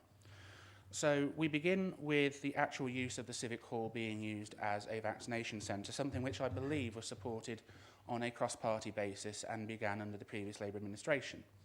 There was no disagreement over that, and in my view it was quite necessary to support the public health of this borough. Indeed, I myself have received all 4 of my vaccines there, and I am confident that if I had not have had my vaccines there, then I would have been hospitalised during my severe bout of COVID last year.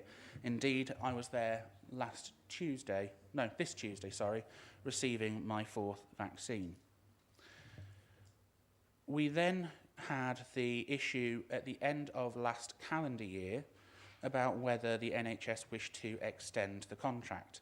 This was causing us as a council some uncertainty because obviously we were in the budget process of planning, so we needed to know if they wanted to reuse the Civic Hall moving forwards, and if so, for how long.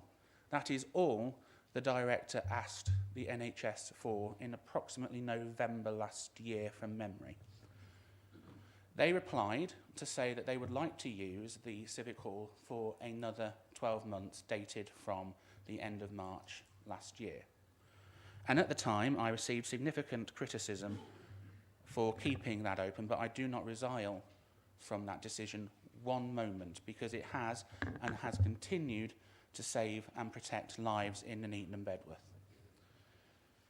Approximately 4 weeks ago, we had final notification from the NHS that they wish to exercise one of the terms of their, I think it's a licence, is it technically a licence? Yes, because there is a legal distinction between licence and lease. They wished to exercise the clause of their licence, submitting a 1-month notice to quit. This was unexpected on our part from the council. We had fully prepared for them to use it for the whole 12 months of this financial year. During that time, we had attempted to use the time allotted to us from the NHS using the site to assess the viability and options of the Civic Hall moving forwards. Believe me, Mr. Mayor, after the 2 weeks I've had since the announcement, it is not a decision I wish to make and did not take lightly, and neither did members of my cabinet. Indeed, from some quarters of this borough, and I don't believe they are represented here tonight, but some quarters have even sent death threats. You may disagree with the decision, but that is still not right. We had the decision that it was not viable to move forwards 3 weeks ago on Wednesday at Leadership Board. We were there for over 4.5 hours debating this and the financial circumstances surrounding our council, when it became apparent that just in this financial year we are short of £1 million. Over £600,000 of that, Mr. Mayor, is for the increased pay award, which no one predicted given the levels of inflation that have been coming up since we budgeted in February for that. And that has placed significant financial stretch on our resources. It was then with a heavy heart that we decided that we could not reopen the Civic Hall, bearing in mind it has already been closed for 2.5 years. With that in mind, there were certain legal issues which had to be gone through and HR issues. We could not release that until the staff had been informed. We have to remember that throughout all of this, there are members of staff involved in their employment. They had to be informed first. It would not have been fair for them to read it about their jobs in the press before someone from the council had even spoken to them. That is standard HR practice. The video that Councillor Condacor refers to was shot at the very end of a Friday night in a very wet and windy Bedworth town centre, just 2 days after we had made that decision, and the last working day before the members of staff were told. That video had not been kept indefinitely and made that way. It was made in short order. The reality is, Mr. Mayor, that the Civic Hall is costing us £840,000 a year to run. That is not something that we can continue to sustain, not with all the other services that residents quite rightly expect this authority to run. We have to spend over £2 million on our refuse and recycling services, £1.5 million on our benefit support to the most vulnerable in our society. We have to spend over £350,000 on our homelessness support that we give, because we are legally bound to support people for up to 56 days. And that cost is increasing, Mr. Mayor, and that is one of the spend pressures we are having within this financial year too. The best that we could have hoped for was a slight slimming of the costs from the Civic Hall if we were to put it out to tender, but the reality would have been we would have had to find the £1 million necessary just to get it up to basic opening standard. These aren't want-to-haves, nice, frilly things that we would like to add on and bells and whistles. This is basic things, like spending £750,000 on 3 new boilers for the Civic Hall, not to mention other works that have to be done, such as repair works to the artists' changing rooms. It isn't easy, Mr. Mayor. Making difficult decisions never is, but leadership requires us to do so. I appreciate residents are unhappy with the decision, but I can assure them that this decision was thrust upon us because we had to make a call following the NHS's letter to us just over a month ago. If we hadn't have had that letter, it may have afforded us some more time, but I cannot, Mr. Mayor, afford to have members of staff sat there literally doing nothing whilst we sit in no man's land waiting for a decision on the Civic Hall. It isn't fair, and we need to budget properly. There are statutory services we have to provide by law, and we will protect those that we must do. The reality is, Mr. Mayor, the Civic Hall is not a statutory service. It never has, it never will be a statutory service. And I note with interest that people are saying it's not at capacity, and we've signed petitions for that. If the numbers of people had actually who had signed the petition actually used the Civic Hall on a regular basis, we would not be in anywhere near this position. Councillor Markham, in her response, quite accurately described that the average seating capacity is in the region of 350. Those are the decisions that we had to make, and that is all the different factors that we took into account 3 weeks ago. It is with a heavy heart, Mr. Mayor, but the urgency was that we had that letter, and therefore we could not have predicted that or put it on the forward plan.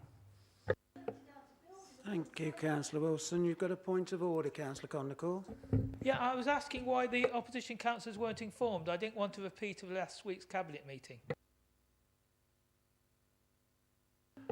I think you got the answer insofar as the dates were tight, and that was the reason that members were informed as appropriately as they should be. We move on to item 9, which is the Cabinet report. Councillor Wilson, if you wish to present that report. Just please sit down a minute. Councillor Shepherd. I missed that. I do apologise, and I'll bring you in now, Councillor Shepherd.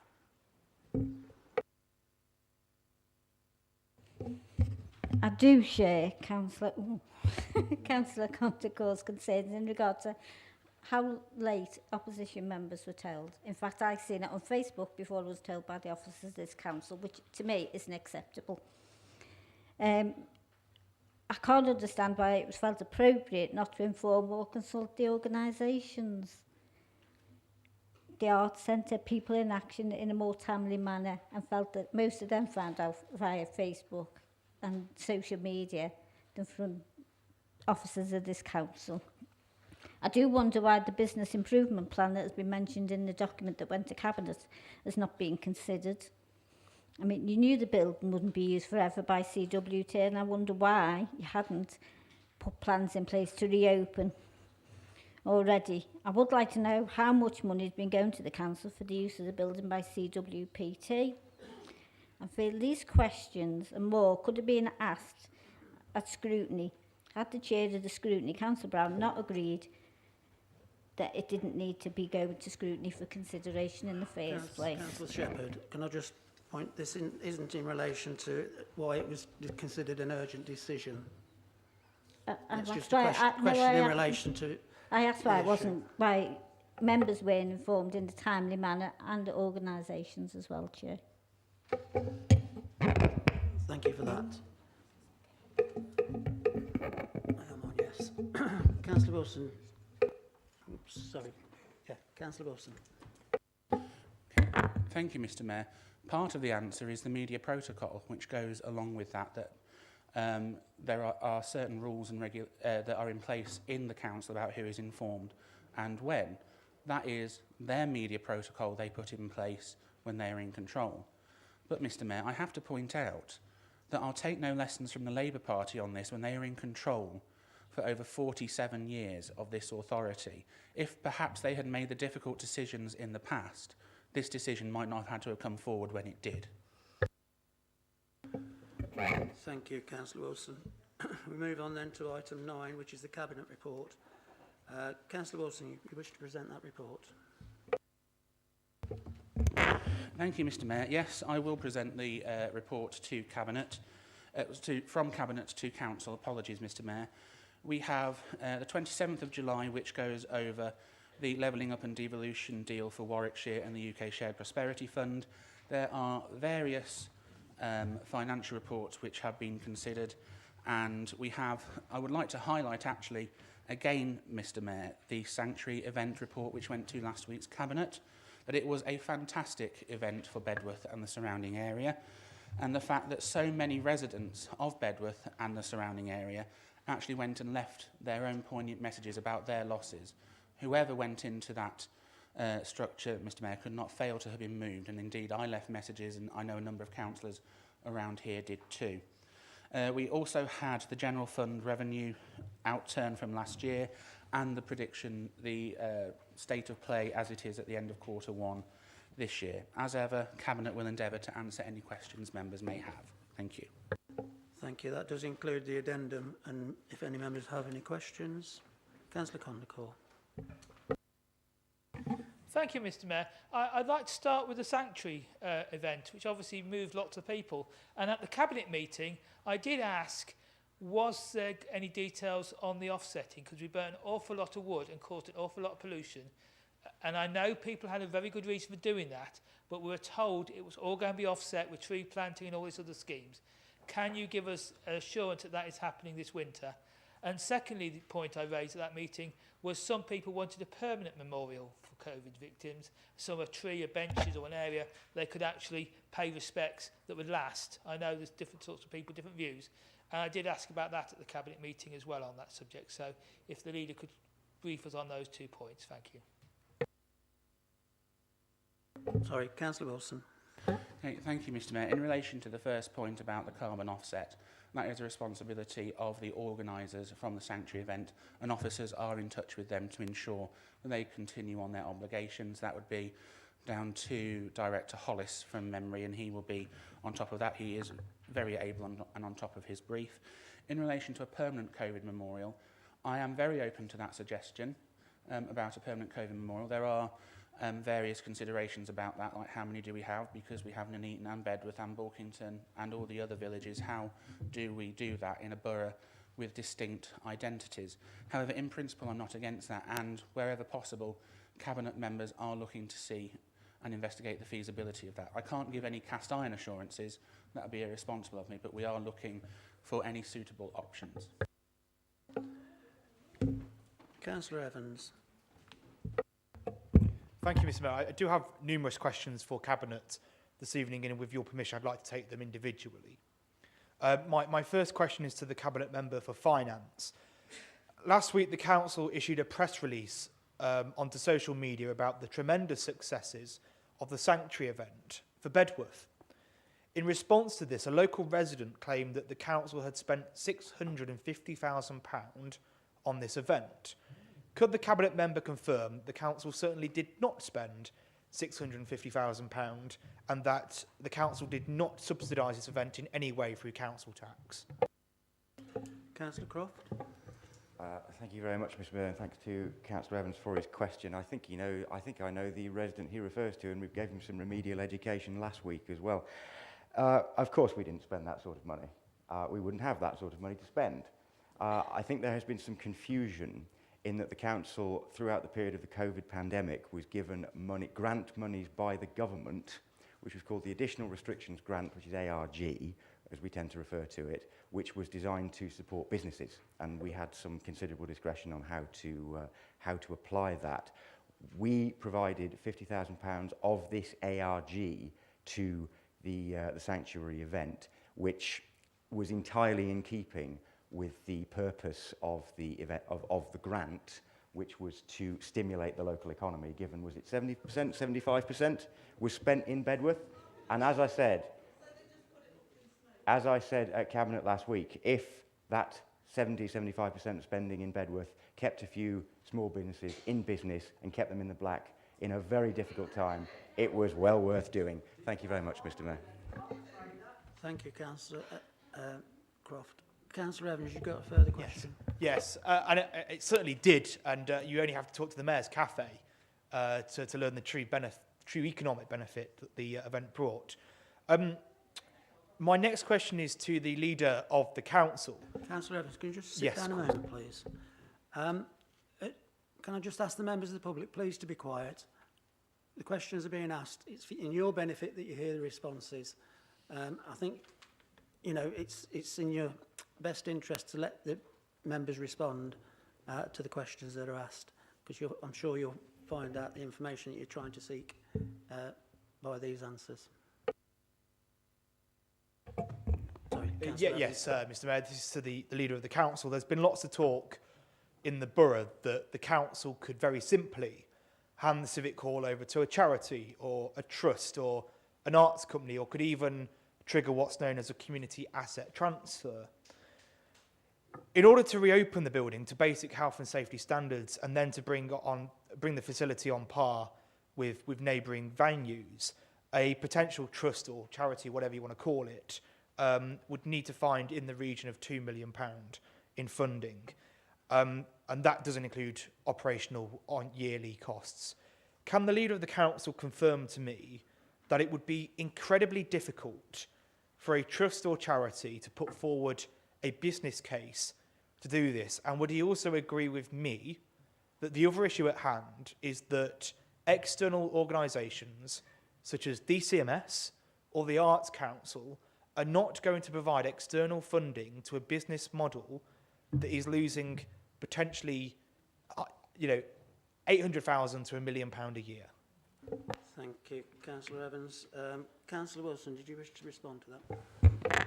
Thank you, Mr Mayor. I'll endeavour to try and answer all the points, because there were a lot of points in Councillor Evans' question. If we are to try and look at putting out tender or some kind of trust, some other third party, they would expect us to give it to them in a workable condition. There is a difference between using the hall as a simple vaccination centre. It is basically a giant room where people can go in. I think there were 8 pods when I was there on Tuesday for people to have their vaccines, to a fully working theatre entertainment venue. The change of size and scale is enormous. They would expect us to do the basic remedial works to them, as outlined by myself and Councillor Markham at Cabinet last week, including, as I said earlier, over £750,000 for 3 new boilers. But that doesn't deal with the fundamental problems that sit behind the Civic Hall. Its design is of its age. It is a 1970s building, huge, huge rooms, which require tremendous amounts of heat to keep going. I would ask residents and councillors to think at this time how much their gas bills are going up just to heat their room. Everyone is feeling the pinch. Now magnify that by a factor of 50 or 100, and you're getting closer to what this council has to pay just to heat the building, because it is hugely energy inefficient. The kitchen is in the wrong place. You have to bring the food from the back down the corridor to the front. And most residents don't actually see this because they only go to the main auditorium, perhaps see the bar, see the opening area, but there is a labyrinth of rooms behind that shell, all of which require heating, many of which require upgrades and remedial works, including repainting, reskimming, all those various sorts of things. Indeed, I'm led to believe that there is mould and damp also accruing in there, which is a sign of its age and lack of investment over a number of years. If perhaps these issues had been addressed before, bearing in mind that since 2010, if you take out the income that we have received from the Civic Hall, it has still cost us in the region of £6.5 to £7 million. Imagine what we could have done just for Bedworth with that amount of money. We could have transformed Bedworth quite literally instead of having it in that building. So, in answer to Councillor Evans' point, they would want certain financial guarantees and subsidies from this council for a significant period of time, which we simply cannot afford to undertake. And I would remind residents, what do they want us to cut instead? Is it your bins? Do you want to go to 3 weekly bin collections? I don't. But the reality is, hang on, the residents have had their say, Mr Mayor.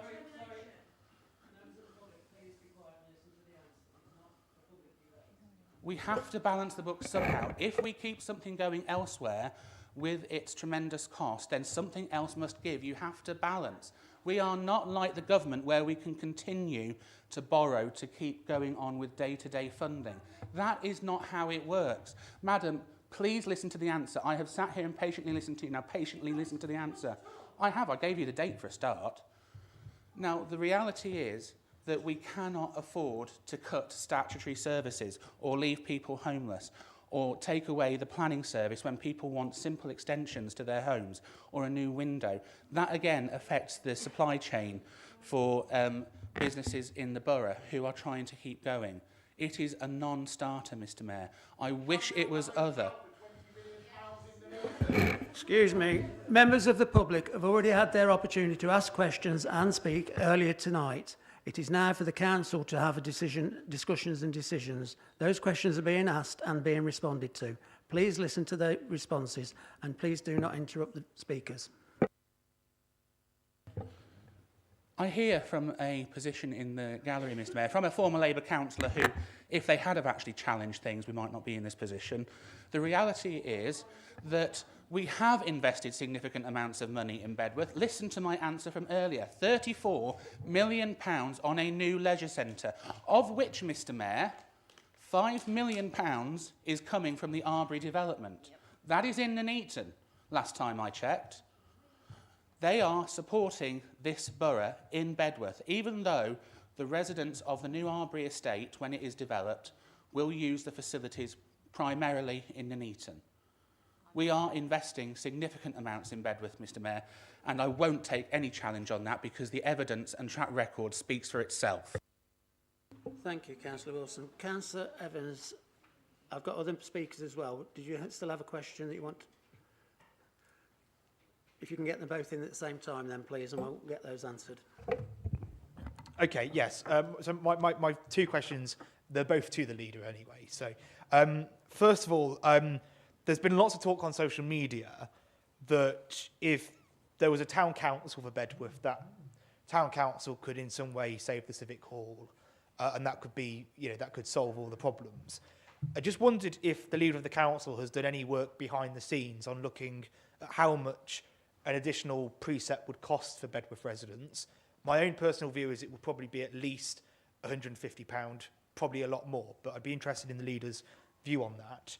And the other thing that I wanted to ask as well, Mr. Mayor, is this. There is a bit of context to this, Mr. Mayor. There was a social media post yesterday, actually, on the Nuneaton Labour Party Facebook page. It says, and I quote, "Under a Labour council, the Civic Hall would not be bulldozed and would be open." Does the leader of the council agree with me that it is in the gift of the opposition to put forward budgetary plans, and if that is genuinely their policy, they should come out, they should put their financial costings on the table, and they should be honest with residents about what services they would need to cut. And on my final question, Mr. Mayor, is this. Given the services that they would have to cut, does he agree with me that the chief executive would have basically no choice but to issue a legal notice under the Local Government Act to say that some of the activities that the opposition would want to do would be illegal? Councillor Wilson, whether you can answer both of those questions. I think there were three, Mr. Mayor. I'll try and again answer them all. I think if I take them in reverse order. The reality is we have to balance the books. We are required legally to set a balanced budget every February. If we don't, then this council is acting illegally, and the chief executive would then be required, along with the Section 151 officer, to intervene. That is a statement of fact and of law if we don't do that. In answer to the middle question, which was about alternative proposals from the party opposite, I completely agree with Councillor Evans. Carping from the sidelines is far easier when you aren't in control. And being in leadership, in a position of leadership, requires making difficult decisions.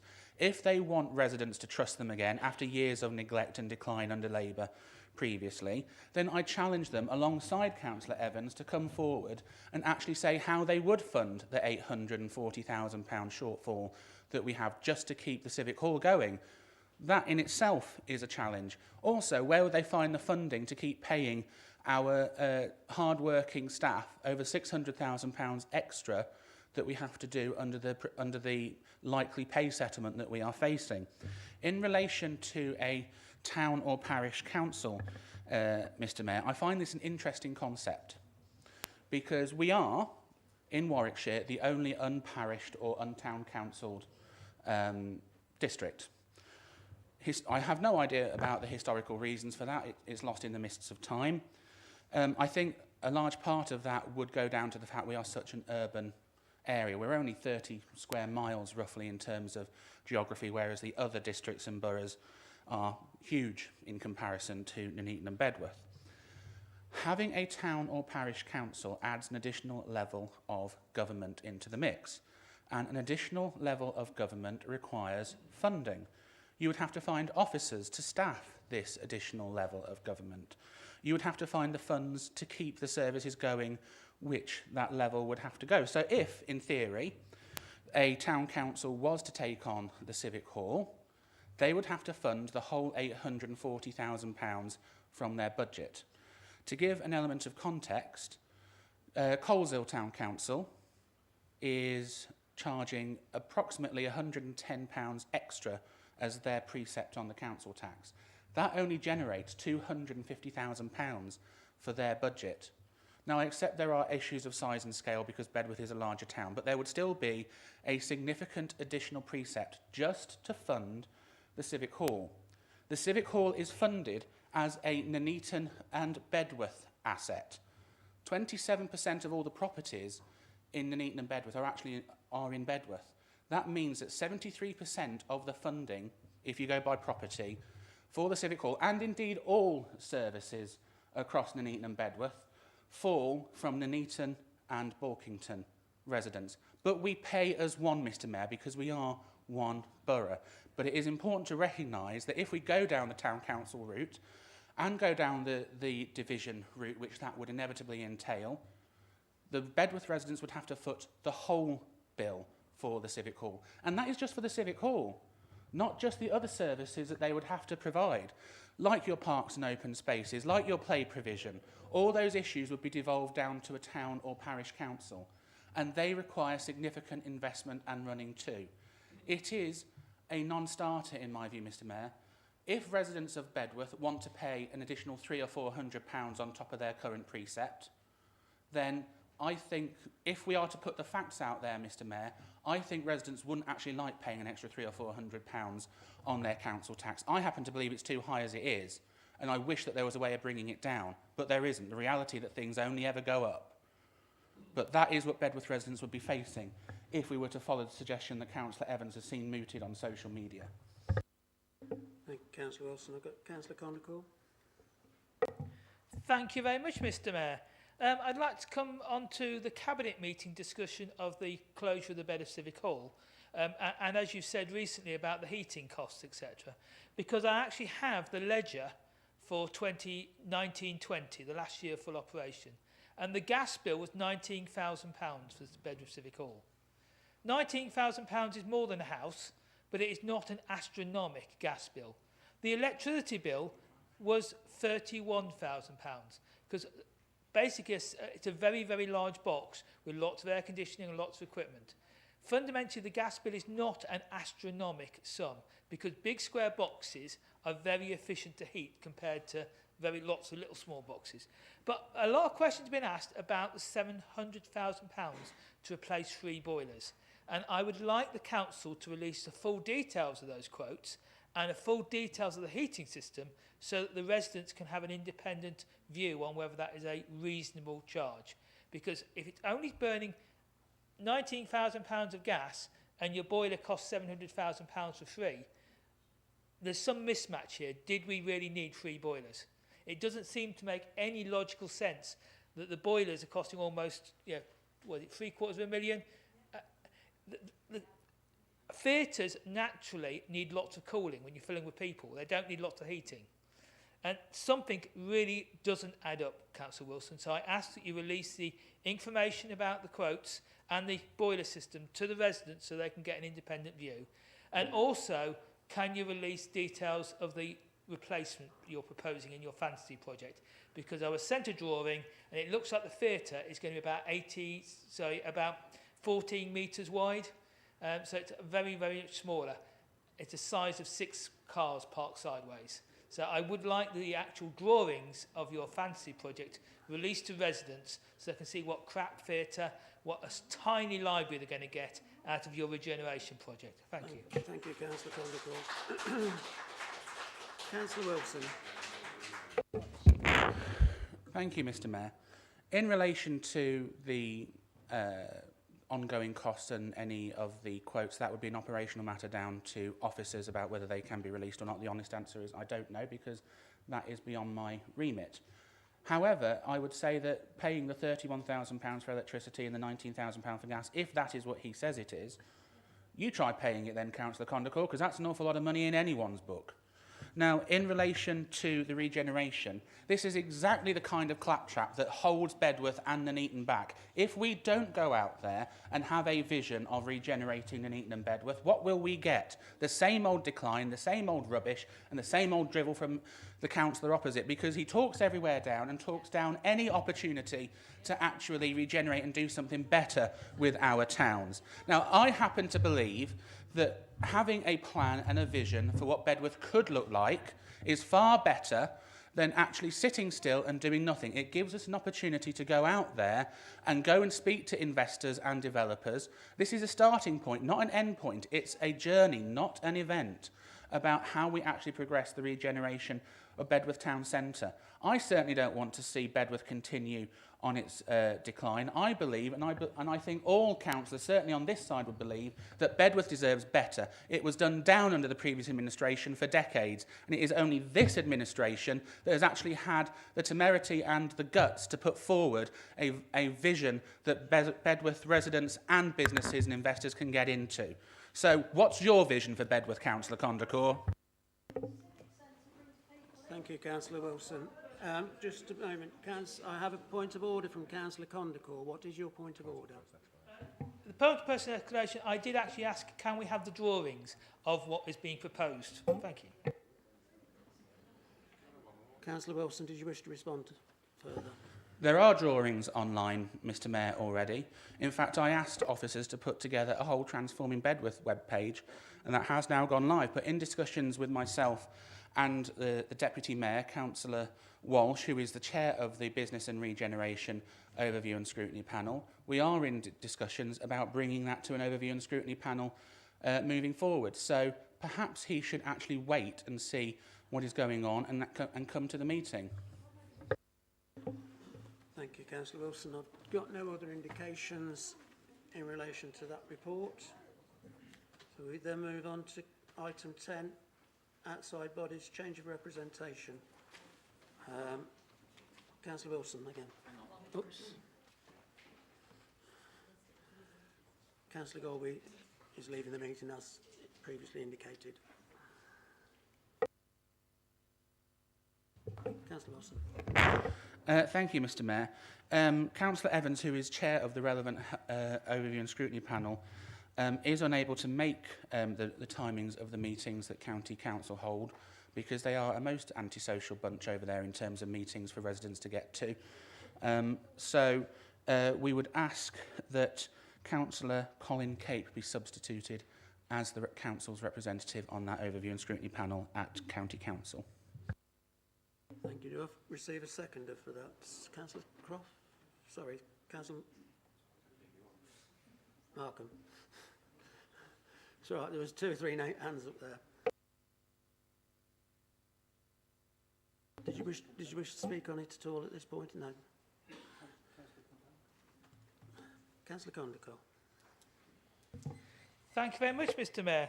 I have a massive interest in health and served on the Health Scrutiny Board before I was sadly no longer elected as County Councillor. And I'd like to propose myself to serve on this board to represent the Council and the people of Nuneaton and Bedworth.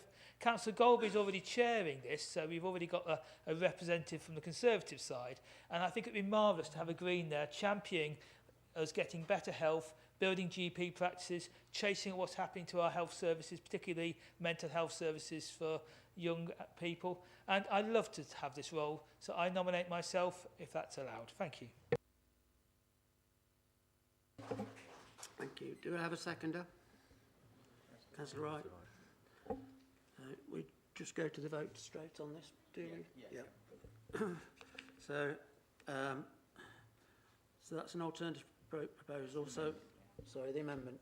So in terms of the amendment, that Councillor Condacor be the nominated representative. All those in favour? Those against? Any abstentions? That proposal is lost. We refer back to the original proposal that Councillor Cape is the representative. All those in favour? Those against? Any abstentions? That is carried. So Councillor Cape with the representative. Thank you. Did you want to get Councillor Golby back in now that item's finished?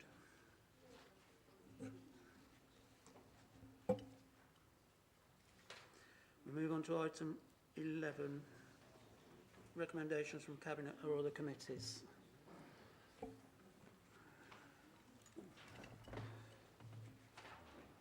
Councillor Wilson is, sorry, Councillor, sorry.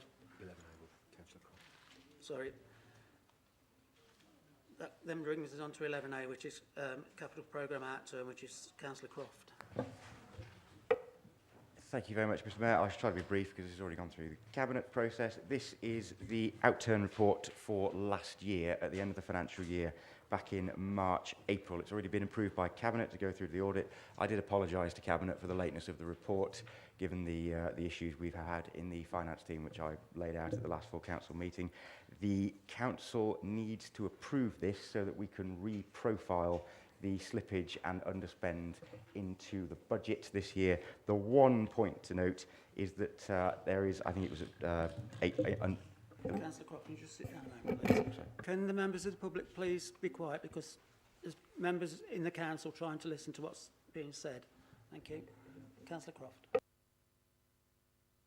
Sorry, Mr. Mayor, my voice is finally going. It was actually at 4.8.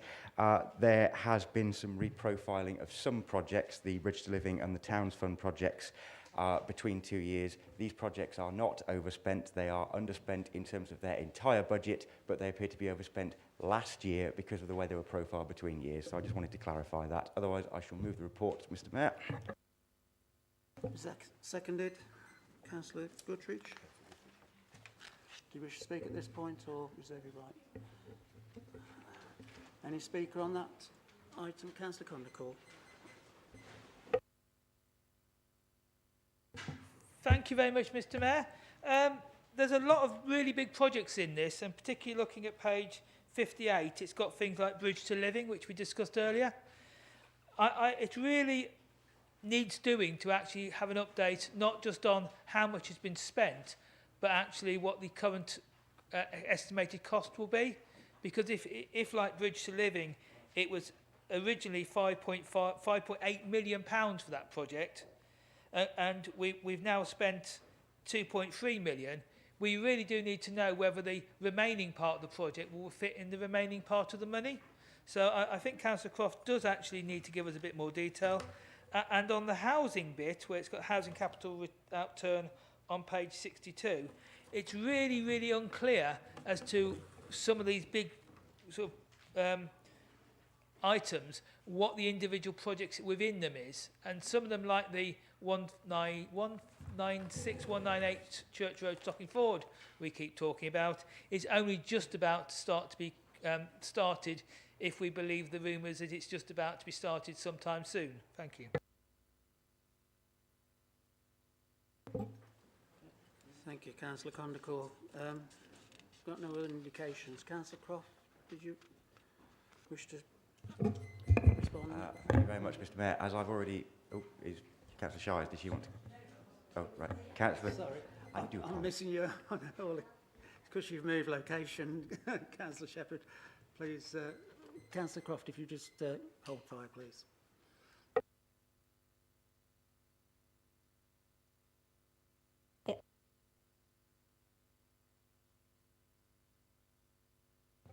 There we go. It's on the sub-regional plans. I hope that it's still on budget with the rise in building costs, and it'll be helpful for a briefer note to members to see where we are with the project. Thank you. Thank you. I'll bring you back in now, Councillor Croft. Thank you. Thank you very much, Mr. Mayor. I should be very brief. I've just we can arrange a briefing note on the recycling materials project. The point I was going to make, and I've already made this evening, is that we are preparing the medium-term financial strategy, which will give the detail on the upcoming capital projects. And as I have already indicated, we are constantly at Cabinet level reviewing the Council's capital financing requirement. So I shall move the report, Mr. Mayor. Thank you, Councillor Croft. We will then move to the vote. All those in favour? Any against? 3. Any abstentions? That is carried. Thank you.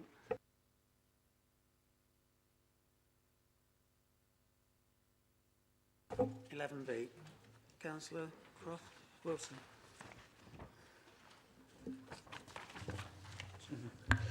Thank you, Mr. Mayor. I will move the report as printed. Just to give some helpful, hopefully, background information, the last time that we had a boundary review in Nuneaton and Bedworth was 1999. I think we can all safely say that the world has changed since then, and the role of a council and its councillors, and even the way that we actually conduct business has changed. Since then, we've had the movement to a cabinet structure rather than a committee structure, but also, more importantly, and what has actually triggered this, is the pattern of development across Nuneaton and Bedworth. The Boundary Commission have come in and told us that they are going to review us. It wasn't a choice, it was being told that this is going to happen, because we have a number of wards currently which are significantly over and significantly under the 10% tolerance, most of which actually is in the north of Nuneaton, where the tolerances are being breached as they currently are. When we brought a report to Council in April time, I believe it was, we were submitting a response to the Boundary Commission, and bearing in mind that all these decisions ultimately lie with the Boundary Commission, these are our submissions that become the Council's official position that we ask them to consider.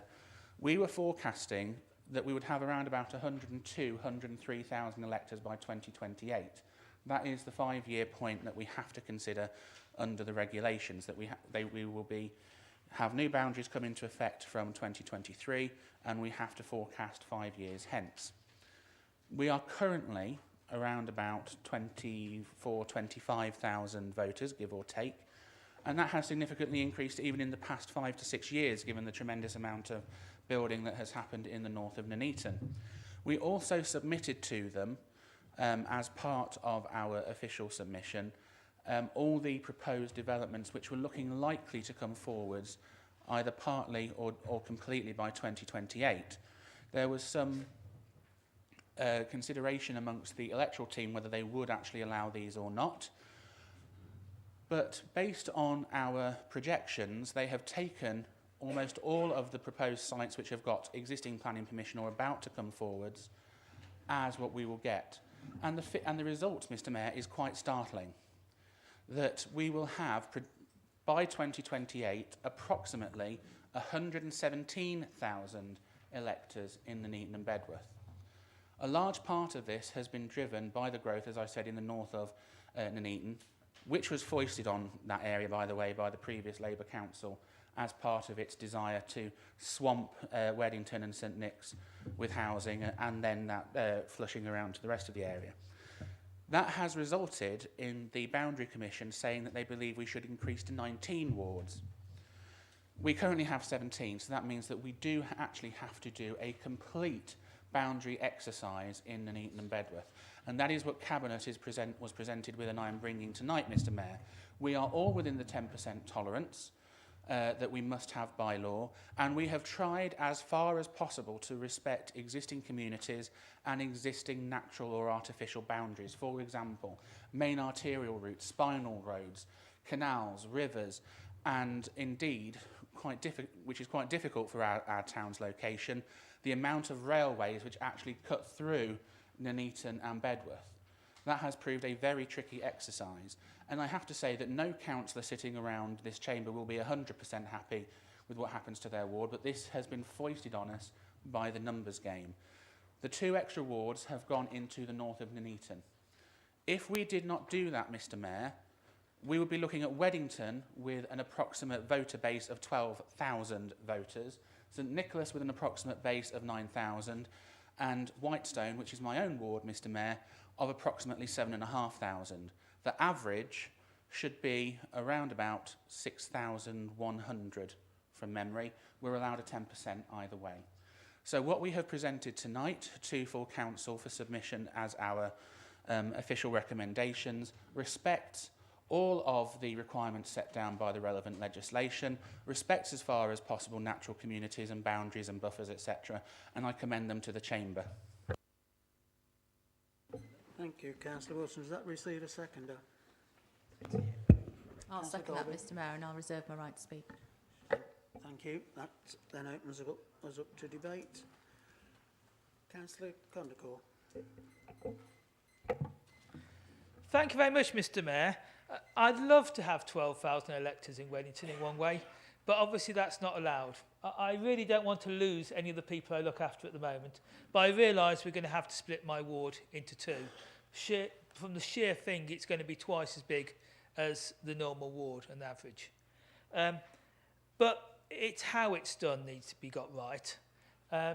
And looking at the really, really awful software we've presented with, and I'm sure Councillor Wilson and the Labour group have had horrendous problems with this software as well, it looks like we have to split the development sites up, because obviously we have so many houses now, and then in 2028 we get so many more. And Top Farm really destabilises and makes it difficult in the top of Nuneaton and Weddington. And that was forced on us by the Conservatives deciding to sell the land. So although Labour pushed through the borough plan, Top Farm down to the Conservatives. In order to make that work in terms of boundaries, I'm proposing we actually have a Weddington and a Watling Street ward to actually slice it crossways. That way we can split the Top Farm site into two, which means if it comes forward, the houses get put into two wards, and if it doesn't come forward, both wards aren't then as big, but it's spread out. Your proposal really depends upon the build-out of Top Farm being exactly as you propose it, and that's far from certain. I produced my own proposals, which are more accurate than yours in terms of electoral size. The average error for your ward size is 280. I've managed to get it down to 230. In some places, we totally agree. My proposal for the Eastborough ward, I think, is identical to yours, as is the proposal for things like Whitestone. And I produced a diagram which is a bit darker than yours. What we're presenting in the Cabinet papers is white on white. It's totally unreadable. And I hope we don't go forward with your proposals. What we should do is actually take our proposals, your proposals, and actually get the best of both worlds and have a proper discussion.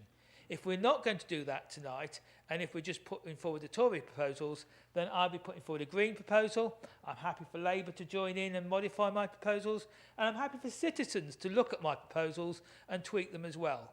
But I think we need to do this as consensually as possible, and yeah, it is a difficult process. In my plan, I've tried to keep all 17 wards as close to they are today as possible. The only naming change I was going to suggest was Stockingford instead of Kingswood, because we actually want to rebuild that railway station. But it is a difficult process, and I want people to be engaged. Democracy needs to get people involved in shaping the wards in Nuneaton and Bedworth. And yeah, I've made proposals for the whole ward, and I commend them to the council. Thank you. Thank you, Councillor Condacore. Does that receive a seconder? Councillor Wright. Did you wish to speak at this point? Okay, that does open the meeting up for debate. Any members wishing to speak on the amended, on either the amended proposals or the original proposals? Sorry, on the amendment, I beg your pardon. Okay, right. Councillor Tromans. Thank you, Mr. Mayor. I can't support the amendment because I do believe in democracy. I do want our ward, Mr. Mayor, of St Nicholas to be maintained as much as possible. I don't think the Greens contriving to find some way to get their wife elected or a couple more Greens on the council is helpful. I don't think you can turn around and say, here is an area you know what, just because it suits my political purposes, I'll slice it in half.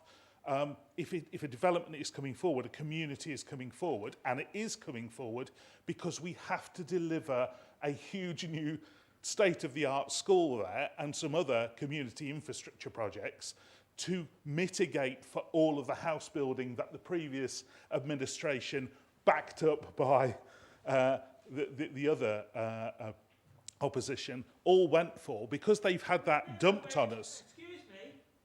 Point of order.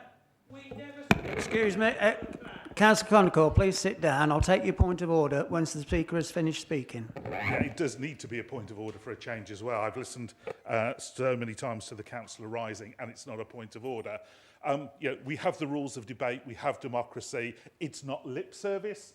You actually walk the walk rather than just talk the talk. Well, we walk the walk with democracy. I'm very pleased with what the Council has presented and put forward. It's fair, it's reasonable, it's had officers' input, it's had other people's input, and it's not trying to do anything clever, it's not trying to gerrymander anything, it's trying to just deal with the situation that we have. And I'm very happy to support that, and so I cannot support the amendment as put forward. Thank you, Mr. Mayor. Thank you. I was just going to bring you back to the amendment there. Councillor Clonacall, you've got a point of order. I think talking about the borough plan was irrelevant, but we did not support the Labour borough plan. And the councillors should not be using this platform yet again to spread lies about me. Thank you.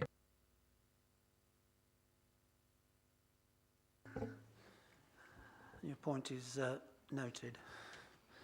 I'm not seeing any other members indicating to speak up. Actually, Mr. Mayor, I'd like a point of personal explanation.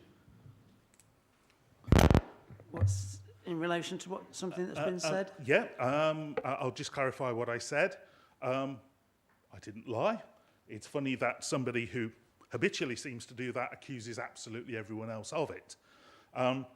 It is a matter of record and fact that Councillor Conda brought a standards complaint because it had been alleged he had been toadying up to Labour. And actually, he lost that standard complaint because it's quite clear he had. Can we get to the point of explanation? Yeah, I was just simply explaining that I have not made any unfactual statements about Councillor Clonacall. Thank you. I'm not seeing any other members indicating. Sorry, I'm just making sure the microphone's on so people can hear. I'm not seeing any other members indicating. So we will need to move to the vote in relation to the amendment. Sorry. Oops. Oh. Claire is reserved the right. Oh no, she did not. She's on the... Sorry, Councillor Wilson, you've got a right to reply to the amendment. Okay, thank you, Mr. Mayor. I cannot support the amendment in the name of Councillor Clonacall because what we need to do is actually be creating cohesive communities in these new areas which are being developed. Splitting Top Farm in half will not do that. What we want is Top Farm to be a cohesive community of its own, given the sheer size and scale of that development and all the additional ancillary amenities it will bring to the area. The fact is that our current proposal does that better, and I won't be supporting the amendment, and neither will the Conservative group. Thank you, Councillor Wilson. So we now move to the vote on the amendment that Councillor Clonacall put in relation to the proposals that he spoke of earlier. All those in favour of the amendment? 2. Those against? Please keep your hands up for a moment. That's lost. I'll take also any abstentions. No, thank you. So that amendment, Councillor Clonacall, was lost. We now return to the original proposal. That brings us back to Councillor. I'm not seeing anybody wanting to speak in relation to the original proposals.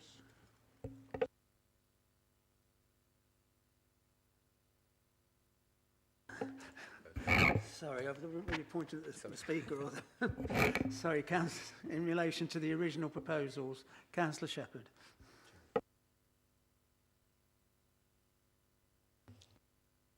There we go. Thank you. Thank you, Mr. Mayor. With the limited time we've had with officers due to the delay in the meeting, due to the sad death of the Queen, the Labour group will be sending its proposal straight to the Boundary Commission. We felt as it was only in the first draft stage, we didn't want to bring it to full council. It would be not appropriate. So it will be going straight to the Boundary Commission, and if I can urge any residents who want to take part to do so by the 7th of November. I can't support the proposals before me due to the name changes for the majority of the borough. My own ward of Abbey has had many links with the name Abbey, the theatre, Abbey Green, Abbey School. That's only a few I can mention. And taking out the ABE and the ABC, which is the heart of the ward, and adding in 2 Camp Hall wards does not make a coherent community for myself. So, unfortunately, I can't support the proposals put forward. Thank you, Mr Mayor. Thank you, Councillor Shepherd. Did Councillor Shires... Councillor Tracy. Sorry, Councillor Tracy Shepherd, you indicated. Thank you, Mr Mayor. Again, I cannot support this proposal. My main concerns really are, again, regarding the unnecessary changes to the names of the wards, which undoubtedly will lead to confusion among election time. My own ward, Wenbrook, is proposed to be changed to Griff and Coton.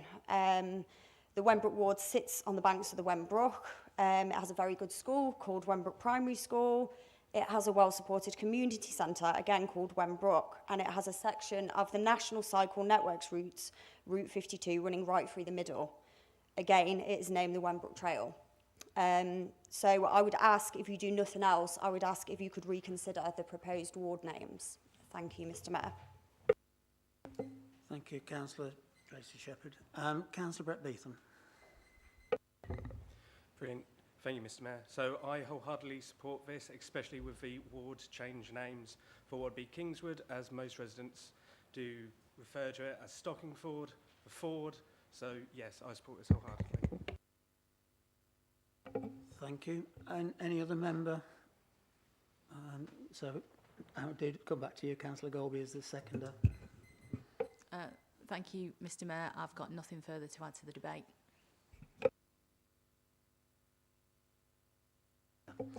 Councillor Wilson, did you wish to sum up?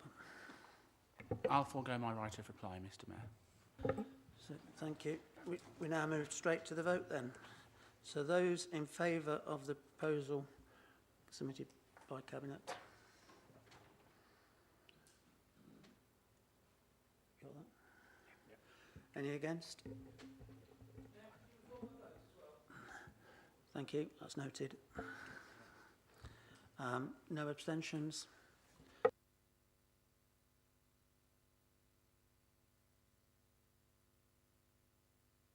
Turn the microphone off again.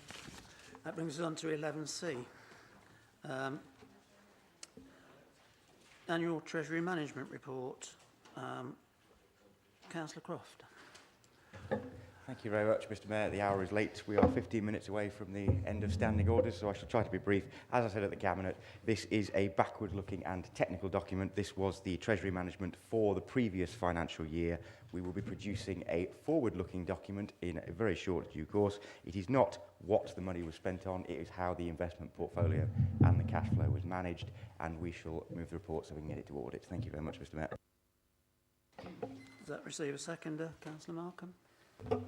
Yeah, I'll second it, but I don't need to say anything, thanks. Okay, thank you. Any questions? Sorry, Councillor Condicle. Sorry, Mayor, it's me again. It's a long day.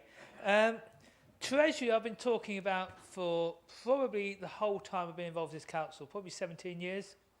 I remember talking about it in 2008 when the council was talking about putting its money in high interest accounts, and it ended up investing 3 million in Iceland. It's a really, really boring subject, but I really think it's right at the heart of keeping stable local government. Because if we don't get the Treasury right, as Councillor Croft says, yeah, we've got £800,000 just for the replacement borrowing cost. Yeah, it is really expensive stuff, and we really want to be doing good stuff with our money, not paying interest. And that is why I'm really disappointed this isn't a Treasury strategy. If you look on page 115 at the bottom, it talks about an annual Treasury strategy in advance of this year being done in the past. And that's what we need. We need the backward-looking report to see how well the Treasury's done last year. When we had Craig doing it, we had some very, very stable years. But we also need the looking forward report produced at the start of the year and then a mid-term update, because we are getting into frightening places in terms of Treasury. We are borrowing, Councillor Wilson now says the Bedworth Leisure Centre is £34 million. Last time I heard it was 26 million. So we've got a big change there. And because we're not doing the strategies for the medium-term financial plan, all the Treasury stuff early enough, we have no idea how big a black hole the Conservatives are now building with all the hotels and leisure centres being effectively things we might want, but things that potentially could be gold-plated. And if we had these things tied together, so we knew the leisure centre was going from 26 million to 34 million, and we knew the Treasury had this borrowing problem, we might not have quite gold-plated the leisure centre so much, or taken decisions on borrowing differently. But I'm really frightened where this council's going in terms of debt. Right at the start of this administration, it was looking at going from an £80 million-ish average end-of-year debt to £160 million. Obviously, some things are coming better, and we've got some money from government, so it might not be as bad as 160 million in 2 years' time, but we are still going to be well over £100 million in debt if we're unlucky. And we really need to look at that carefully, because with the absolute shambles of this government putting interest rates up, and the absolute uncertainty is what's going to happen tomorrow to the government, let alone in next month, we really need to be keeping debt down and controllable. So I do ask Councillor Croft to bring forward a medium-term financial strategy and a Treasury strategy as absolutely soon as possible, and try and be realistic about where we're going. Thank you, Chair. Thank you, Councillor Croft. Sorry, Councillor Cornicle. I'm just referring... Freudian slip. No other member has indicated. I'm going to return back to Councillor Croft to sum up. I shall see you in the parlour afterwards, Mr. Mayor. I believe Councillor Condicore had prepared his remarks before he heard my remarks. I have said several times this evening, this is forthcoming very quickly. I explained in some detail at the last council the issues we've had in finance, which is the cause of the delay, which I have apologised, and he is quite right when he says that we need to be reducing our debt exposure. He really is. I made that point earlier to his colleague. So the next time he ought to be cautious in promising reckless spending or suggesting reckless spending on items that we have had to keep closed, like the Civic Hall. Thank you very much, Mr. Mayor. I shall move the report. Thank you, Councillor Croft. Move to the vote. All those in favour of the report? Any against? 2. Any abstentions? That's carried. Thank you. That brings us to the end of this evening's meeting. Can I just thank everyone who was involved with the meeting, both members of the public who came earlier this evening to make representations and their concerns known. We have listened and we are moving forward. I thank the members for their deliberations and wish you all a safe journey home. Thank you, everyone. Meeting is closed.